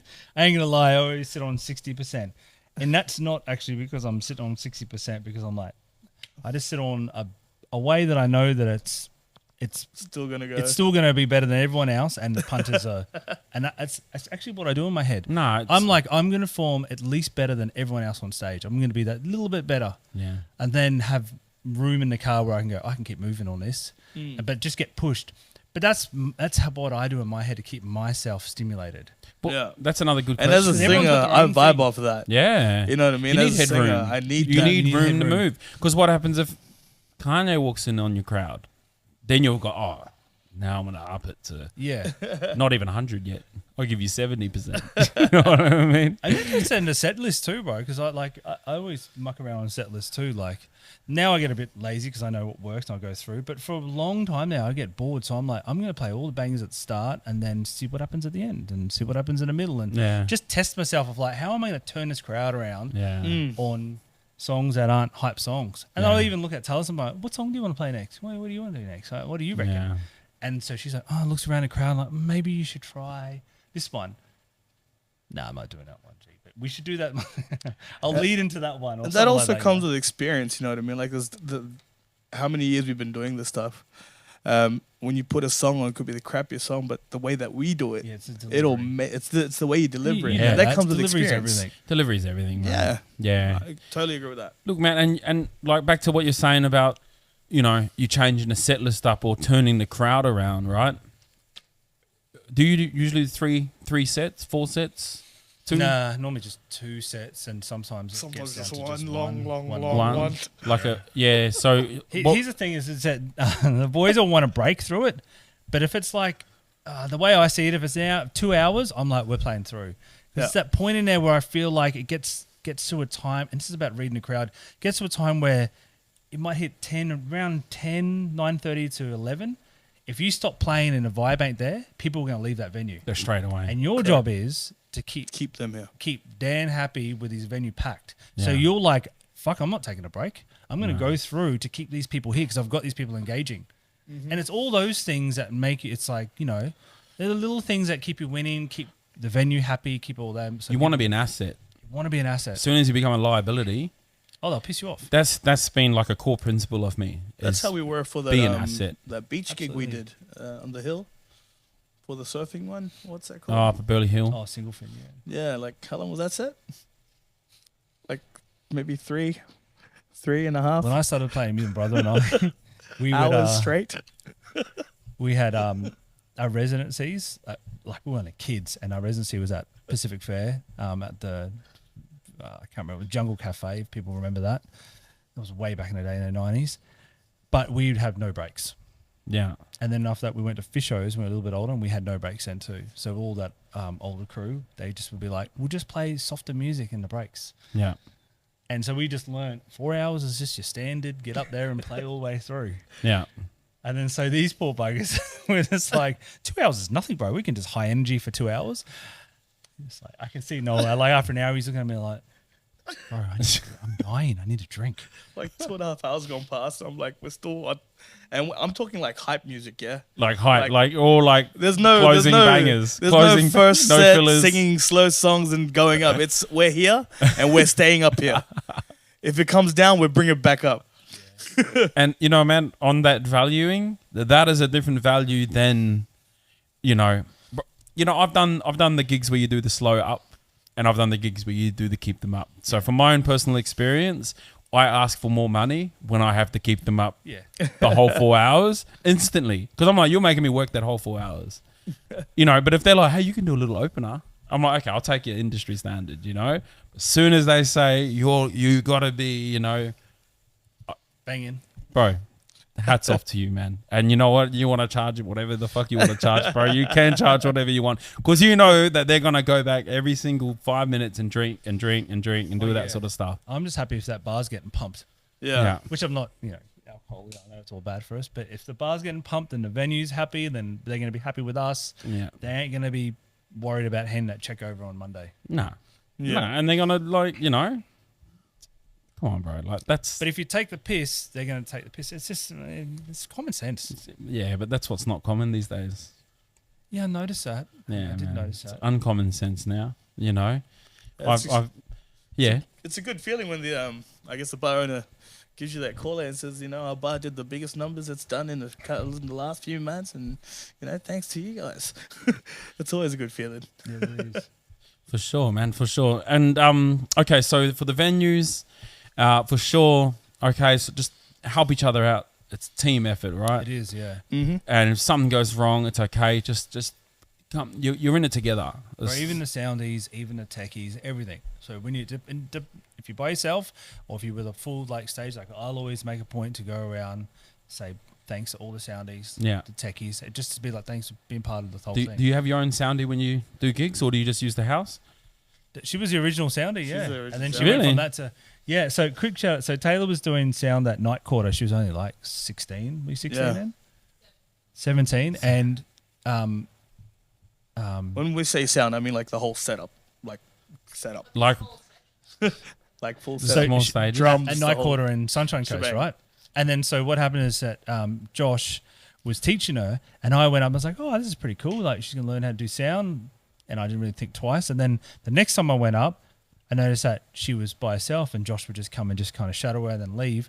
And then the third time, she was by herself, and I was like, it sounds exactly like Josh's mix, who's been doing it for ages. And I was like, she's just got good ears, good listener. And then I just kept watching and watching. I was like, man. And then always would make time for her and talk to her. And then all of a sudden, Night Quarter unfortunately had to shut their doors, and then that day, or like the week leading up, I was just like, hey, so do you want a job? And then she was like, no, because I understand she was young. She's like, no, I got some festivals I want to go to and this and that. And I was just like, oh no, I'm going to miss out. But that was Sunny Coast, and I'm living here in Burleigh, right? So it's like, it's a long way. Yeah, we had a small conversation about that going back home. Like, you know, the Taylor girl, Night Quarter, they're closing down. We should And I was like, yeah. the yes man, yeah. No. We Right, should. And then that's it. And then I then pretty much got her down to start doing sound and stuff, and then went from that. And then Oh. she moved to a going partner's good then. place in Broadie, and that was it. And then I was just like, you know, she's doing everything, but she's a soundy, and So at least you know if you're not. Are you always on the desk? Not always. But you know if something's wrong, you can tell that guy, hey. Oh yeah. I try to be there, like side stage or something. Because if, for example, if it's a day where I've got lots of different gigs and we're going from gig to gig, they don't always have time to sound check. So like, Yeah. they'll look at me and I know when he's pointing at sign like down or up, he wants tracks up or down. Yeah. I'll be the middleman. Cool. Yeah. No one who's listening would have heard that. But Yeah, so she's I the heard one it. that yeah. pretty much does everything for us. Like we said, you know, we had a day when we had 5 gigs in a day. Yeah. We had Taylor running around to every venue, setting up, doing the sound checks for us, make sure everything was great. Cool. So by the time we Wow. get there, we just jump on and everything's crispy, you know. And we need that, especially Yeah. if we're trying to jump. It's your to- final piece of the Yeah. band is a really good soundy Oh, manager. the best. Yeah. You know, like I could be on stage, I'll just look at her and she already knows what my problem is. Yeah. She looks at my eyes and Water. she's like, okay, water, that's water. She looks Saya's at not my taking a break. He's looking at it She like, sees me Saya's not breathing taking a hard. break. She's like, Saya, he needs a break soon.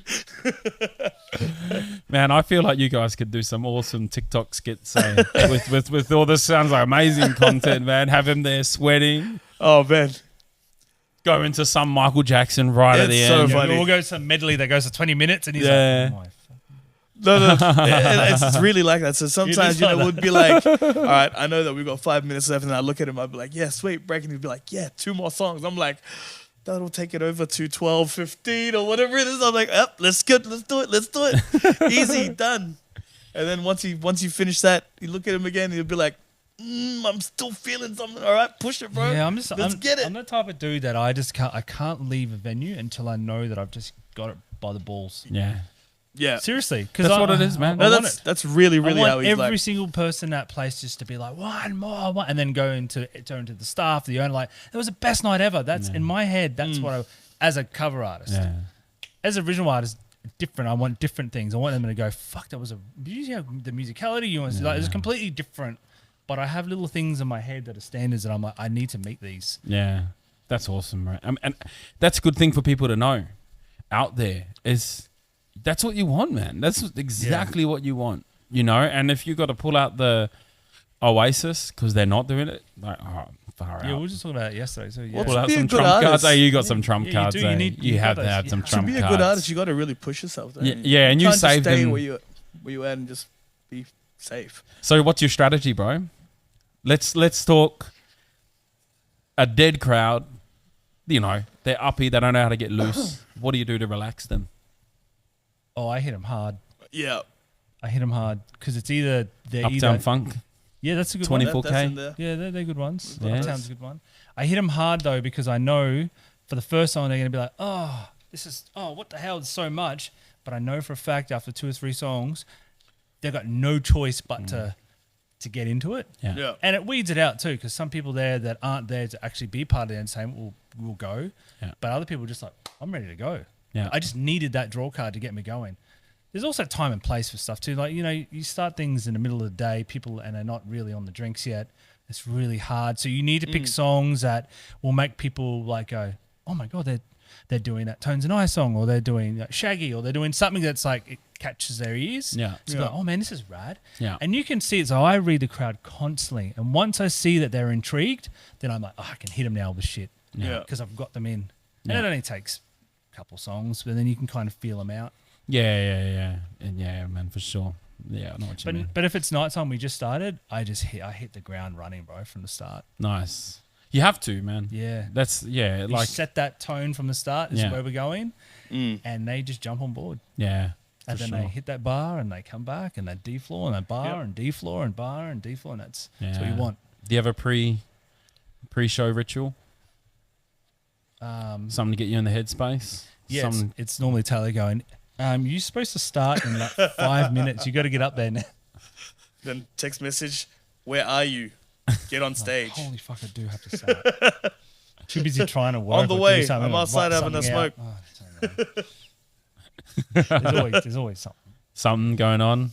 Yeah. And what about an after show Nah, sort of thing? No, you just sort of another day, another it is another day. gig. Yeah. Just go cool, done, boom, sweet. Yeah, once you High get the fives? crowd, it's sweet. Do any you know high what I mean? fives? Do any, or you just Oh, we always say that, we always say good show to everyone and Good show to everyone, handshakes, yeah. shit like that. give you after. gratitude? Yeah. And what about you as a band? Do you guys do any huddles or afterwards do any like fist bumps or Yeah, do if all you that. nail We'll it? Yeah. all do like types. Even if we're on stage and we think, if you, it just happens like spur of the moment. Like even when we were doing that gig, our DJ, DJ Els was with us, and just being on stage. And when you have that feeling, you just look at each other and you smile as Yeah. bandmates, give each other a little high five while you're singing. It just happens, Yeah. We have It's so just much that vibe. fun on stage though. That's the whole thing, and that's always been my thing. Like, is if you're having fun, the crowd will. So I've Correct. always had that thing with like the people that choose to be in the band. It's like they have to be like fun and like Yeah. take the piss out of themselves. Like, Yeah. like for instance, every time I look up, the boys are always dancing, and they're dancing all together. They're all doing their own dance, and it's not performed. Like we don't do any like We don't it's like, rehearse we don't it. do rehearsals for any shit. It's just like whatever the vibe's going, let's go, and we roll with it, and then the crowd rolls with it, and Yeah. then then they're all laughing with each other, or we'll see something funny on the stage, and we'll say something to each other off stage, then we all start laughing, and the crowd like, what are they laughing about? And then so it makes that, it's just not all standing there just like being perfect. Just being, fuck that. Yeah. And all they're having just taking a piss out of each other and the crowd. And for those that don't know, like that are listening in, and maybe not from the Gold Coast or whatever, like Hanlon Brothers, you carry your weight. You've done the gigs, and when people out there going, yeah, but what gigs do? Because they might think that. Well, they do the gigs. They do the gigs that matter. And if you're thinking that they're not rehearsing and not getting good gigs, that's a lie. They're not rehearsing and getting the epic gigs. When you see that name, Hanlon Brothers or Footage, it's usually with a prestigious venue that I've noticed anyway.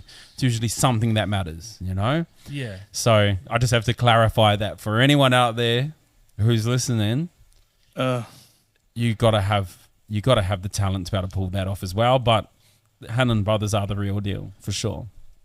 Yeah, were the real, We're release this next album. You're still Hanlon Brothers, man. Yeah, I know. That's just him being humble.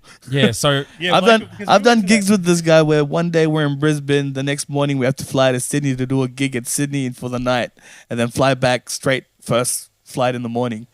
Dude, I remember getting on the plane, seeing the stewardess, them remembering me and Afro, because Afro is easy to remember, and the next day seeing them again going, did you guys just come back like straight away, like same day? And we're like, yeah. I was like, oh, this is, and then I realized this is band life, baby. this is a life. I was like, I just did the same schedule as the flight attendant. Yeah. I like doing shit like that, bro. Yeah. I'll just won't sleep. I'll just like, let's just do this. Yeah. Let's pack it in. Taylor's like, there's a lot of shows on that day. I'm like, just say yes to everything. I'll work it out. I'll work out logistics. We'll make it work. And we always make we made it work. Yeah. Did the gig here, flew out in the morning, did the gig in Sydney Respect. at night, flew out that next morning, came back to Brisbane, did another gig that same day. And we're like, we did it. Don't get me wrong, it's so much quieter now than what it used to be. It used to be like this all the time. Yeah. But now it's a bit more space in between, which is it's probably a bit better, right? There's a bit more breathing space. So I think the industry's been diluted. It Personally, has, yeah. and when I say diluted, it's been filled up with a lot of YouTube musos, I call them, that didn't get crafted by the music. They just learnt the chords from YouTube.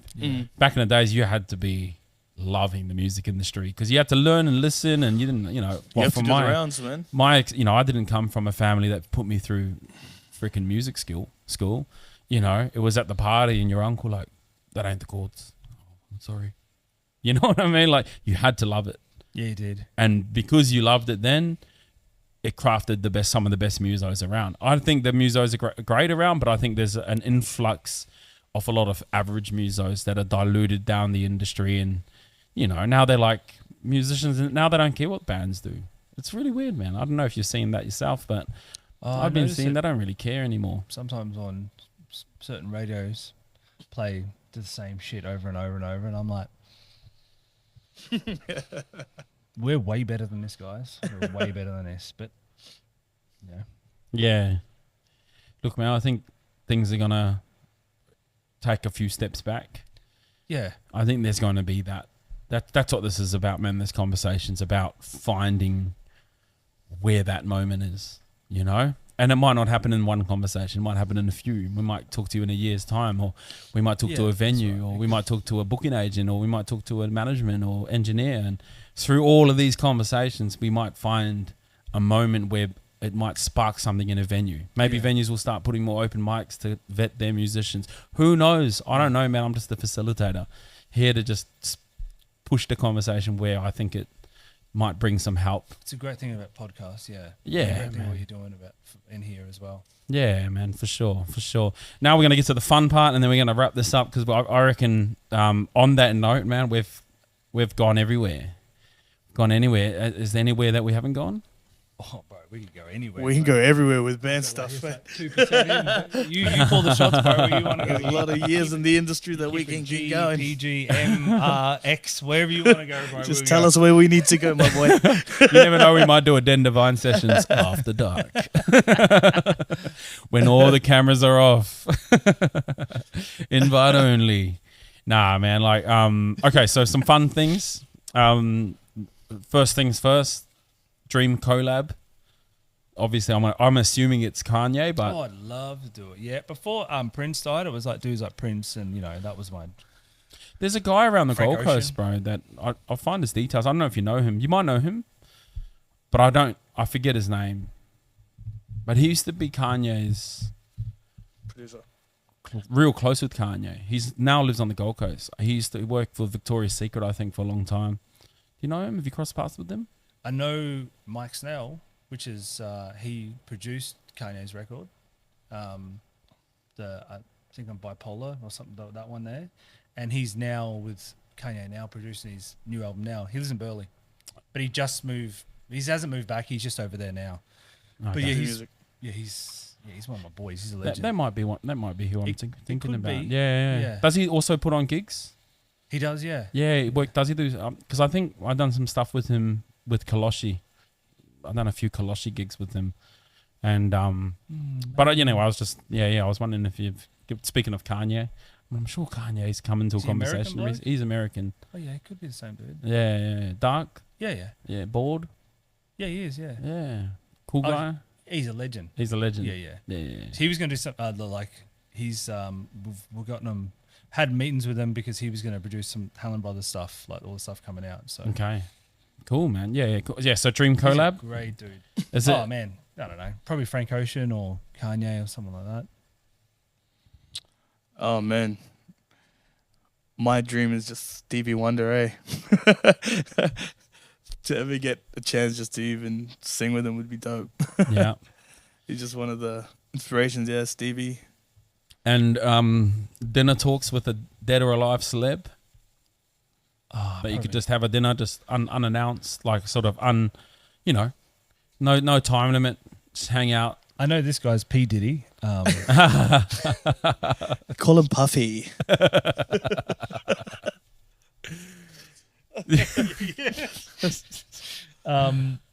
I don't know. I reckon Prince, something like that. He's got pretty good stories. Yeah. You know, Dave Chappelle would have some rad stories. Dave though. Chappelle, yeah. Just dudes like that who can deliver really well and be super funny at the same time. Yeah. For sure. How about you, bro? Past ones that have passed, probably Luther Vandross for me, man. Yeah. I'm very deep when it comes to like old school ballads and Yeah. love jams. Luther Yeah. Vandross, James Ingram, those kind of Nice. those old hits. Yeah. That's my kind of feel. What about you? Me? Yeah, yourself. I'm just gonna always say Bob Marley. Like, Bob. Did you watch a new movie? yeah, I did, man. Like, it was pretty not controversial, but Bob was. My opinion was Bob was so much things to so many different people. Yeah. That's So it was be hard. It's impossible to please everyone. I liked it. I liked it because it was from the perspective of his kids, and I think I appreciated that part. But I'd love to just sit down with Bob. I'd firstly love to ask him, like, well, it might be hard having a conversation with him. He's so wise, You might be like, well, who killed you? It's not about who killed me, man. It's about the life that you live. I'm like, come on, brother. Who killed you? Who shot you? Or Puck, for sure. Yeah. That would be the other one. And what's your bucket list gig, bro? Bucket list venue? Mine's Red Rock Amphitheatre. Oh yeah. That's Yeah, probably that'd my be bucket rad. list, bro. I don't know, man. It's always changing. So Yeah. now it's it actually just be performing with my son on stage anywhere. Yeah, That's actually that makes me just more happy than anything. nice. But then as an artist, probably like playing Coachella or somewhere like that, somewhere that's these Coachella would be big dope. things, yeah. Yeah. Which one of our mates, Paul, who Taylor and I catch up with every now and then, he plays for Ray. He just played at the American Awards, 50th American Awards. Did you see that? I'm just like, oh, and he played Coachella, and he just flies everywhere around the world, and he's from Goldie. He plays guitar, and he. Oh really? And he's my boy. He's, Now you've met another person that knows him. yeah, like Two of them. we're super tight. So What's and his Paul? Paul, yeah, We can only call him Paul. yeah. I'm not gonna say anything Agent else. Paul. No, Paul Murray, and yeah, he is the man. And yeah, he Paul just- gets up, Paul. yeah. Oh, he's the man, bro. Oh, Paul Guitar. Three now. No. Oh, Michael Jackson. No, Michael Jackson. Michael. Yeah. This is like player. Yeah. Michael Jackson. Oh, you mean he Michael Jackson? He's just casual, Yeah, like, bro. the black or white one. Which one are you talking Which about? one? That's right, Paul. Yeah. Yeah, he's freaking like he's playing He's all the these man, bro. venues now. And I'm just like, I watch his stories and I'm like, you mother. But he stuck by it.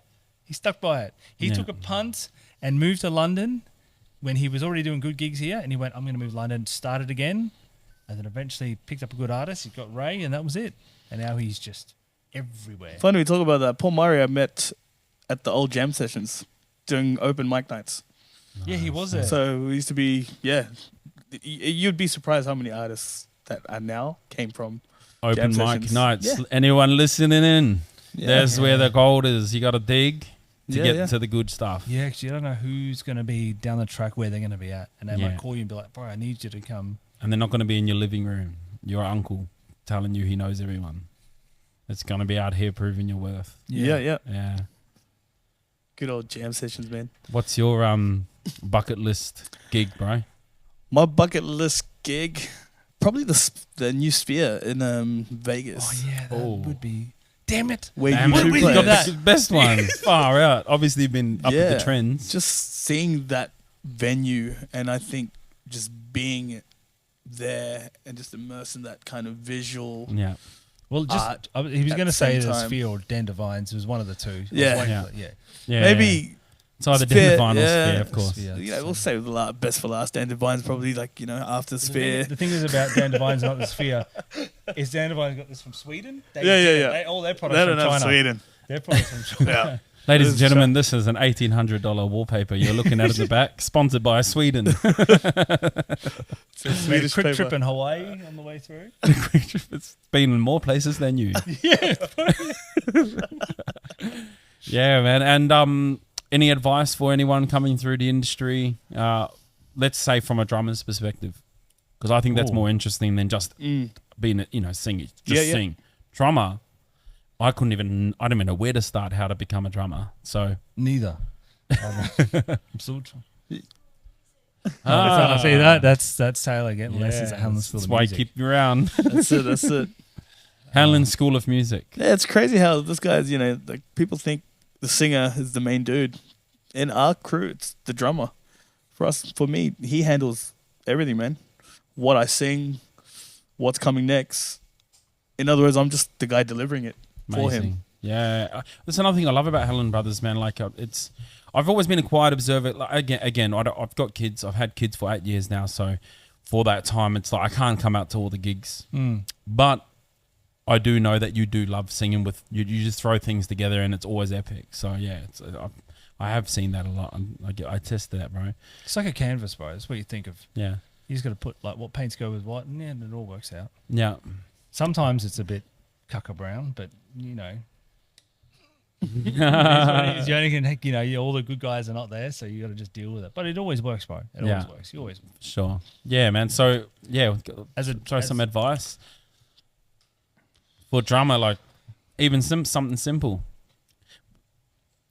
Hanlon Brothers School of Music. Oh yeah, well yeah. That's What do right. you teach drummers at your music I school? personally don't teach anymore. I stopped Nah. teaching years ago. But I've got 3. What do you teach your teachers to teach? It's a principle. So there's kind of I have a kind of a Principles. rough curriculum that I go through, and I've broken down. So I break things down into 3 parts. So first part is rudiments. So as a drums, we'll just stick with drums now. So rudiments, because everything, and a rudiment is basically you're alternating hands, but that's just the easiest way to put it. It's so you don't favor one hand or the other. You're learning different sticking techniques or patterns, so you can alternate both hands. Yeah. So it's learning rudiments, but every song will have a rudiment in it, right? And so it's basically breaking that down to an easy way so people get used to doing rudiments, so the hands become even. Then the next part of that section is learning some new stuff. So that can be like if you're learning a song, or be learning how to put them, paste them together.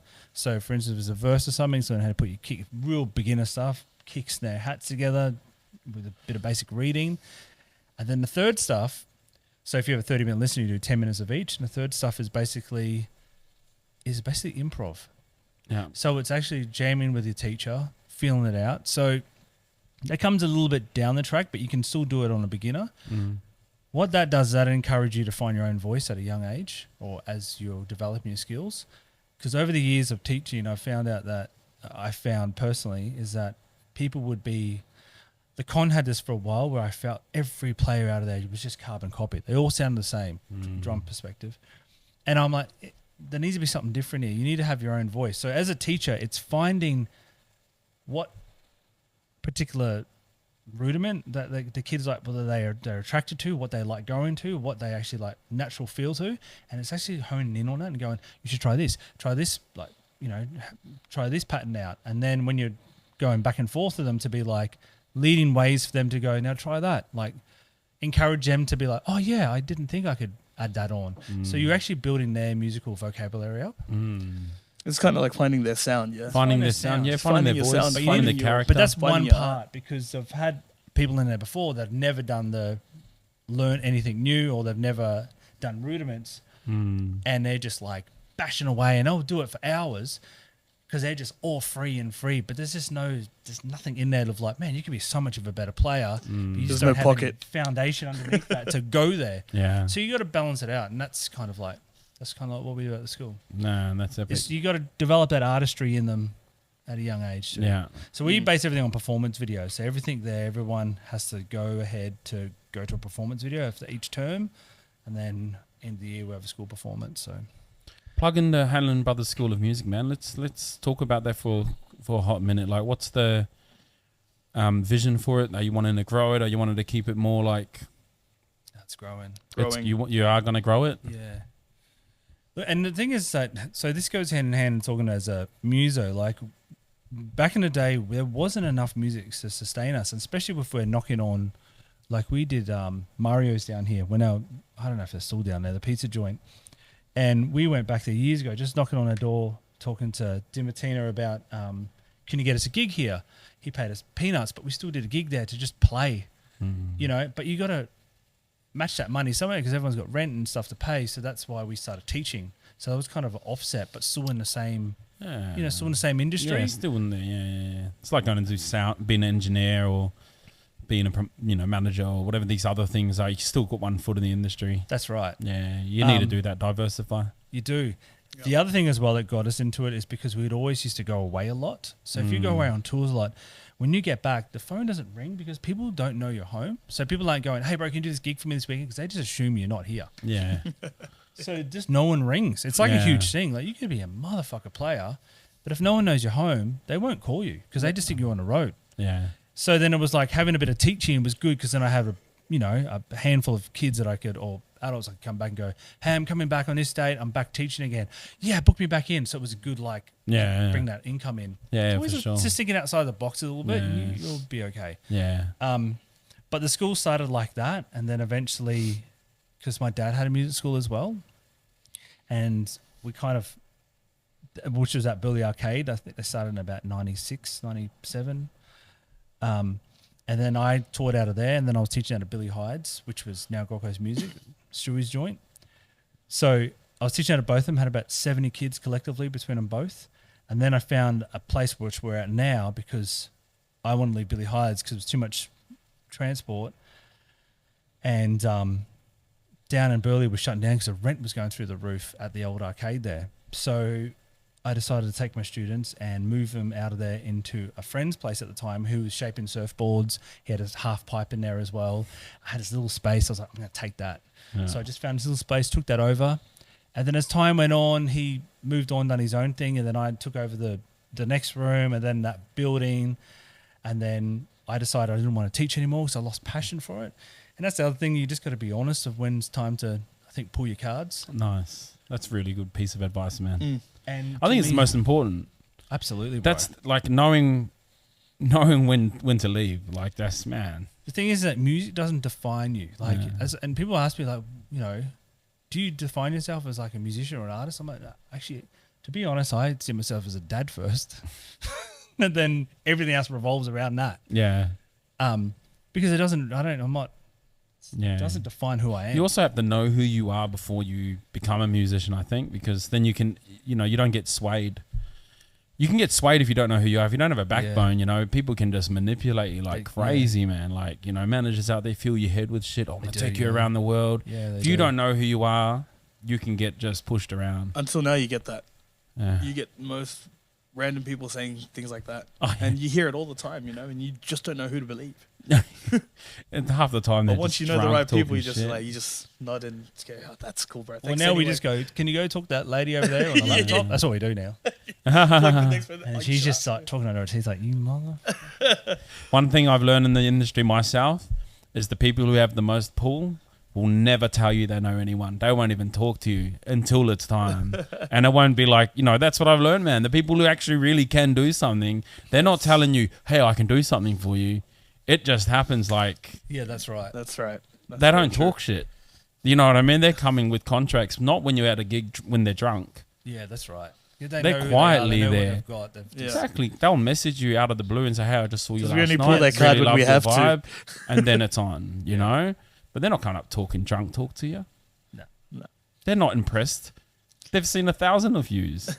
You know what I mean? Like they're doing their due diligence for 2 weeks after they see your shit. Like that's, I'm sure, you know? Yeah, I reckon too. I'm sure, like, what do you reckon? Cool, man. And yourself, bro, like any advice for people wanting to get into the music industry from a singer's perspective? Yeah, for me, it's all about one, finding your sound and keep doing it. Just enjoy it. Get the network around you.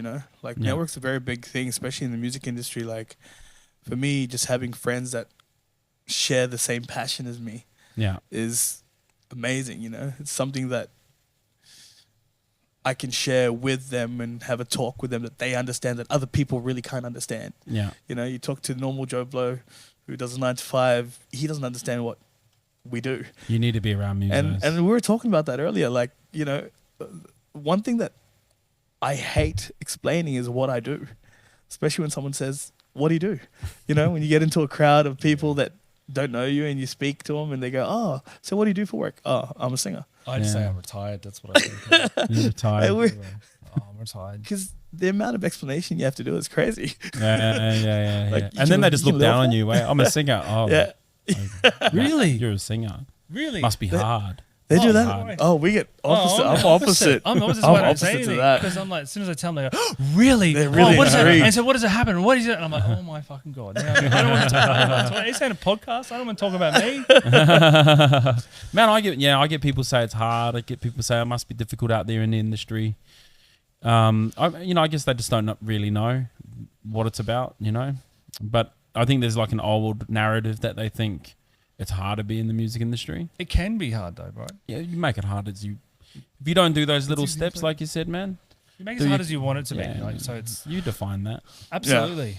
You just got to, like I said, compartmentalize what you feel is like your things in life that you think are important and what you want to go towards. And you just, the beauty of it is that it doesn't happen overnight. So you've got time to work on things and time Yeah. to move on things. Especially in like 2024, like one thing that I've learned from LAB is there's not even an age on this. Like the LAB, they're not young, but yet they're at their peak.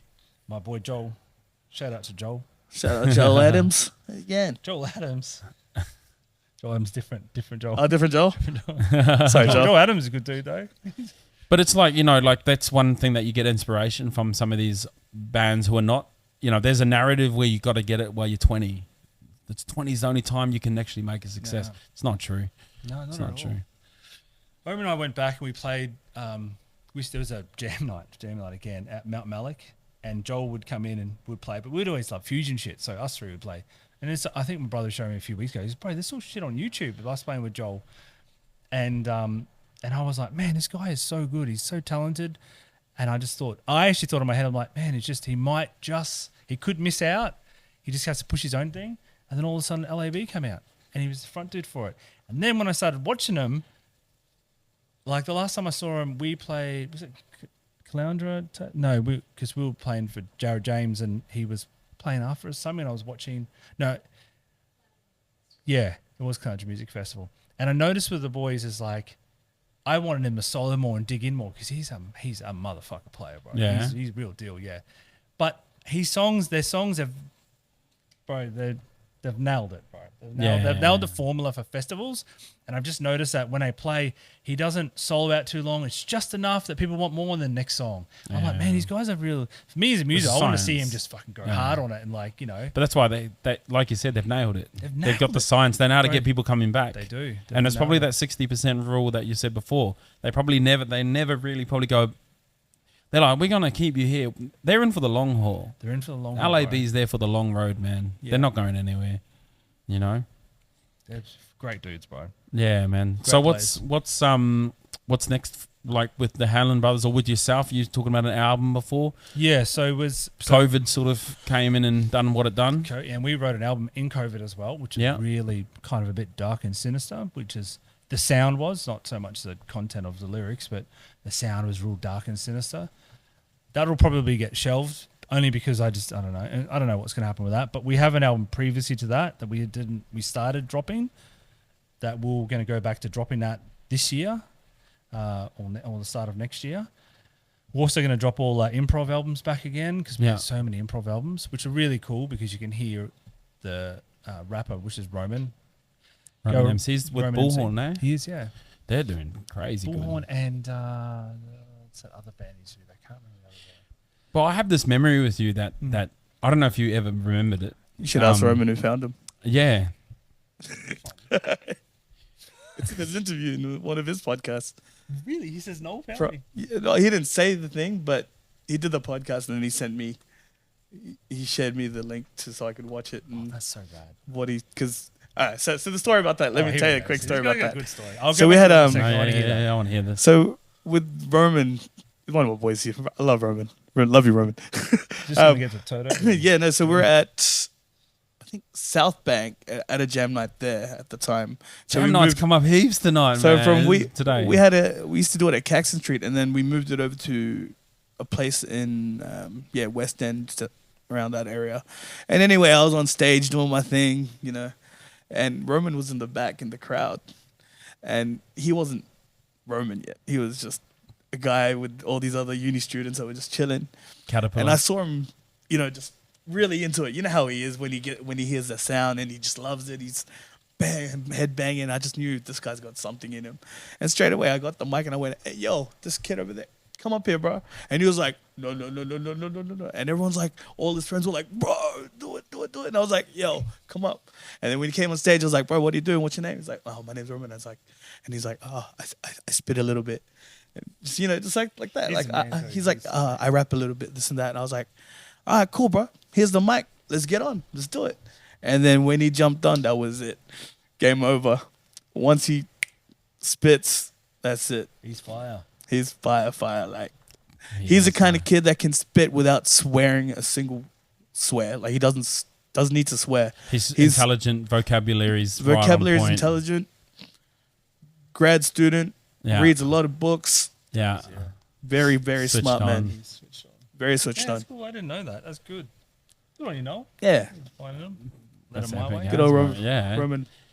Shout out Roman. What was I saying? No, I was just gonna say, man. Like, so you guys actually influenced me to jump in the music industry as well. You probably don't remember. This was years and years and years ago, but it was one of those jams. I think it was at Sound Lounge, maybe Currumbin, somewhere. I can't remember where it was, but yeah, that was Roman was with you guys. It was you, Omar, Roman, and then he was doing the same, calling people up, and I jumped up there, you know, spit some freestyles. And this was years and years and years ago, bro. And it was the first time I jumped up, like, even then, like, with real professionals. And I was like, man, I love this shit. I want to do this more, you know? And it was like that, for one of those sparks that made me want to go from being a hobbyist to maybe I want to take this Really? on a bit more serious. Yeah, Oh, bro, man. I like hearing that. Yeah, for sure. For sure, man. Like, and that's the thing, man, is I'm a quiet person in the background. And just, you know, going through my own things. But I knew there would be a day we'd just be able to talk about these sort of things, bro. Like, and, you know, that's cool to be able to... Now, all these years later, That talking. is crazy. Yeah. I would never have thought that ever. Yeah, I can't bro. even remember that gig. But and that's not because of, you know, you just no, just it was thousands I'm of just gigs, like, man, I man. can't even remember doing one in Currumbin yet, like at Sound Lounge. But how good is that, though? It's from there, you know, Yeah. there's little sparks, these little things everywhere. Yeah. Yes, that's crazy, man. It's a good story. And that's another good lesson to teach those people out there is, you know, you just don't know. You know? You just don't know. You just don't know. And you have to put yourself in the positions. That's the other thing, you know. You put yourself in the right positions. Anything can happen. Absolutely, bro. Yeah, man. So any parting words out for final things? Just for now. I'm sure we're going to jump back into this sometime soon. Look, I always end with this one. It's been always believe yourself as an artist. You're innovative, and just always remember that. Yeah. So when you're ever stuck in a certain place, you have to believe in yourself that you are, I know it sounds cocky, but you are different to everyone else, right? You've got this innovation skill, so use it. Yeah. Be as an artist, you need to use that. Totally agree with that. So you need to push for things like, how do I get out of this? People just think, oh, it's just about music, or it's just about art, or it's about a venue or whatever, but it's way more than that. Your brain is wired to think outside the box. So you can apply that for everything. Yeah. You know, in life, you just need to you find a way to do it. So Yeah. you need to back yourself up because you've got the ability. Yeah. Agree. No, totally agree. Yeah, be innovative. You know, be a musician, be an artist, be Yeah. yourself. It's the end of the day. This is the only time when you can really express yourself. Yeah. You know what I mean? There's not many jobs where you can express yourself, and I think being a musician in itself is all about expression and delivery and just loving what you do. Yeah. You know what I mean? And Yeah. it's heaps cool job. You know, It's such a cool job. it's eh? a cool job. You know, you're working 3 hours a night. Max. Straight. And there's still complaints, right? No. Well, that Yeah. 3 hours feels like an 8-hour day though. Yeah. And everything that's coming up, that's through Hanlon Brothers that you're releasing on, all the Hanlon Brothers Oh, yeah, stuff. so So it's 42 bands. 40 band just separate. That's just a Yeah. cover That's the scene. corporate that's thing? corporate event Yeah. thing. That's Which cash used to flow. be, it used to be Hanlon Brothers. So anyone who's needing an epic corporate band, 42 band's the one. that is the one. That's the one. So there's $12,000 an hour. Jokes. A little bit more. Just send your send your inquiry in. No. So and then there's that, and then And T will there's, handle it. the school It's worth does it its anyway. own thing. I'd pay $12,000 an hour. We're only $200 an hour. That's just joking, but the joke that's not a joke is you're fully worth it anyway. Oh, thanks, bro. Yeah, man. The school to come through the school that we set up anyone that wants to work on a craft Yeah, and develop artists, develop people, develop the skills. So yeah, and then Hanlon Brothers will be releasing stuff which is separate again, and the school's going to grow. We're just going to get bigger and bigger than that, and then eventually, with that idea, is just to have multiple schools that just teach. That's our way of giving back to the community. beautiful. Because in my head, I'm thinking if you can have 500 kids or 1,000 kids going out and knocking on doors, going, I want gigs. Eventually, it's going to be, it will change the industry here. Yeah, So, and that's how I see it. It's like pushing out more. Or if they don't, they're people that love music and be like, I want to see music. So that's the whole why I think, that's why I've approached the school way and teaching kids. yeah, And we got great teachers. So they're all really friendly, really good people. cool. Yeah. And how about yourself, man? Like you obviously do work with Hanlon Brothers, but you're your own artist yourself, yeah? Yeah, same thing. Look, I just do the music side with Saia as well, but I do have a business side Yeah, of me. And that's pretty much all I do. It's just business and music. You know what I mean? do you have your own socials? I'm not really big on socials. I'm a very low key kind of person. Low key? That knows I just- everyone. Yeah, I like to stay low key. You know what I mean? Like there's Unless you're in that big app and you're like 1,000 people watching. yeah. Well, I just like staying low key, and Yeah, just cool, doing the cool. music and doing the mahi at the end of the day. Yeah, sweet, man. Loki, unless you're Toto or Journey. And then you just Well, hang call on. them. Oh, Keith Yeah, Martin what's was up, my Toto? groomsman as Here we well. go. Keith No. Martin, yeah. Past Keith Martin. Rest in peace, my brother. Yeah, man. Look, big respect for you guys coming and getting vulnerable with me, and getting real. I know I know we're just scratching the surface. I'm sure we'll do another one because I'd like to always, chat in another year time or 6 months or something Yeah, like absolutely. that, man. If you guys would be See where we're keen. at then. Yeah, man. But no, I appreciate you guys, man. I appreciate you jumping on. Thanks, my man. Big respect. I'm opening up in a venue too soon, so everyone just watch that space, all right? You open a venue? Yeah, so everyone just keep an eye out. Hey. Hey, Oh, shout out to my alright. sponsors too, Model Citizen. Yeah. Which should be coming up soon. You'll see that come through. Yeah? Man, that's exciting. That's heaps exciting. That's called it. I think that's called it. My psychologist calls it a door handle response. It's like just before you leave, you throw something on a door handle. Like, I'll see you later. We go, wait, what? What? Choo. Thanks, bro. Sweet as, bro. Thank you. Choo.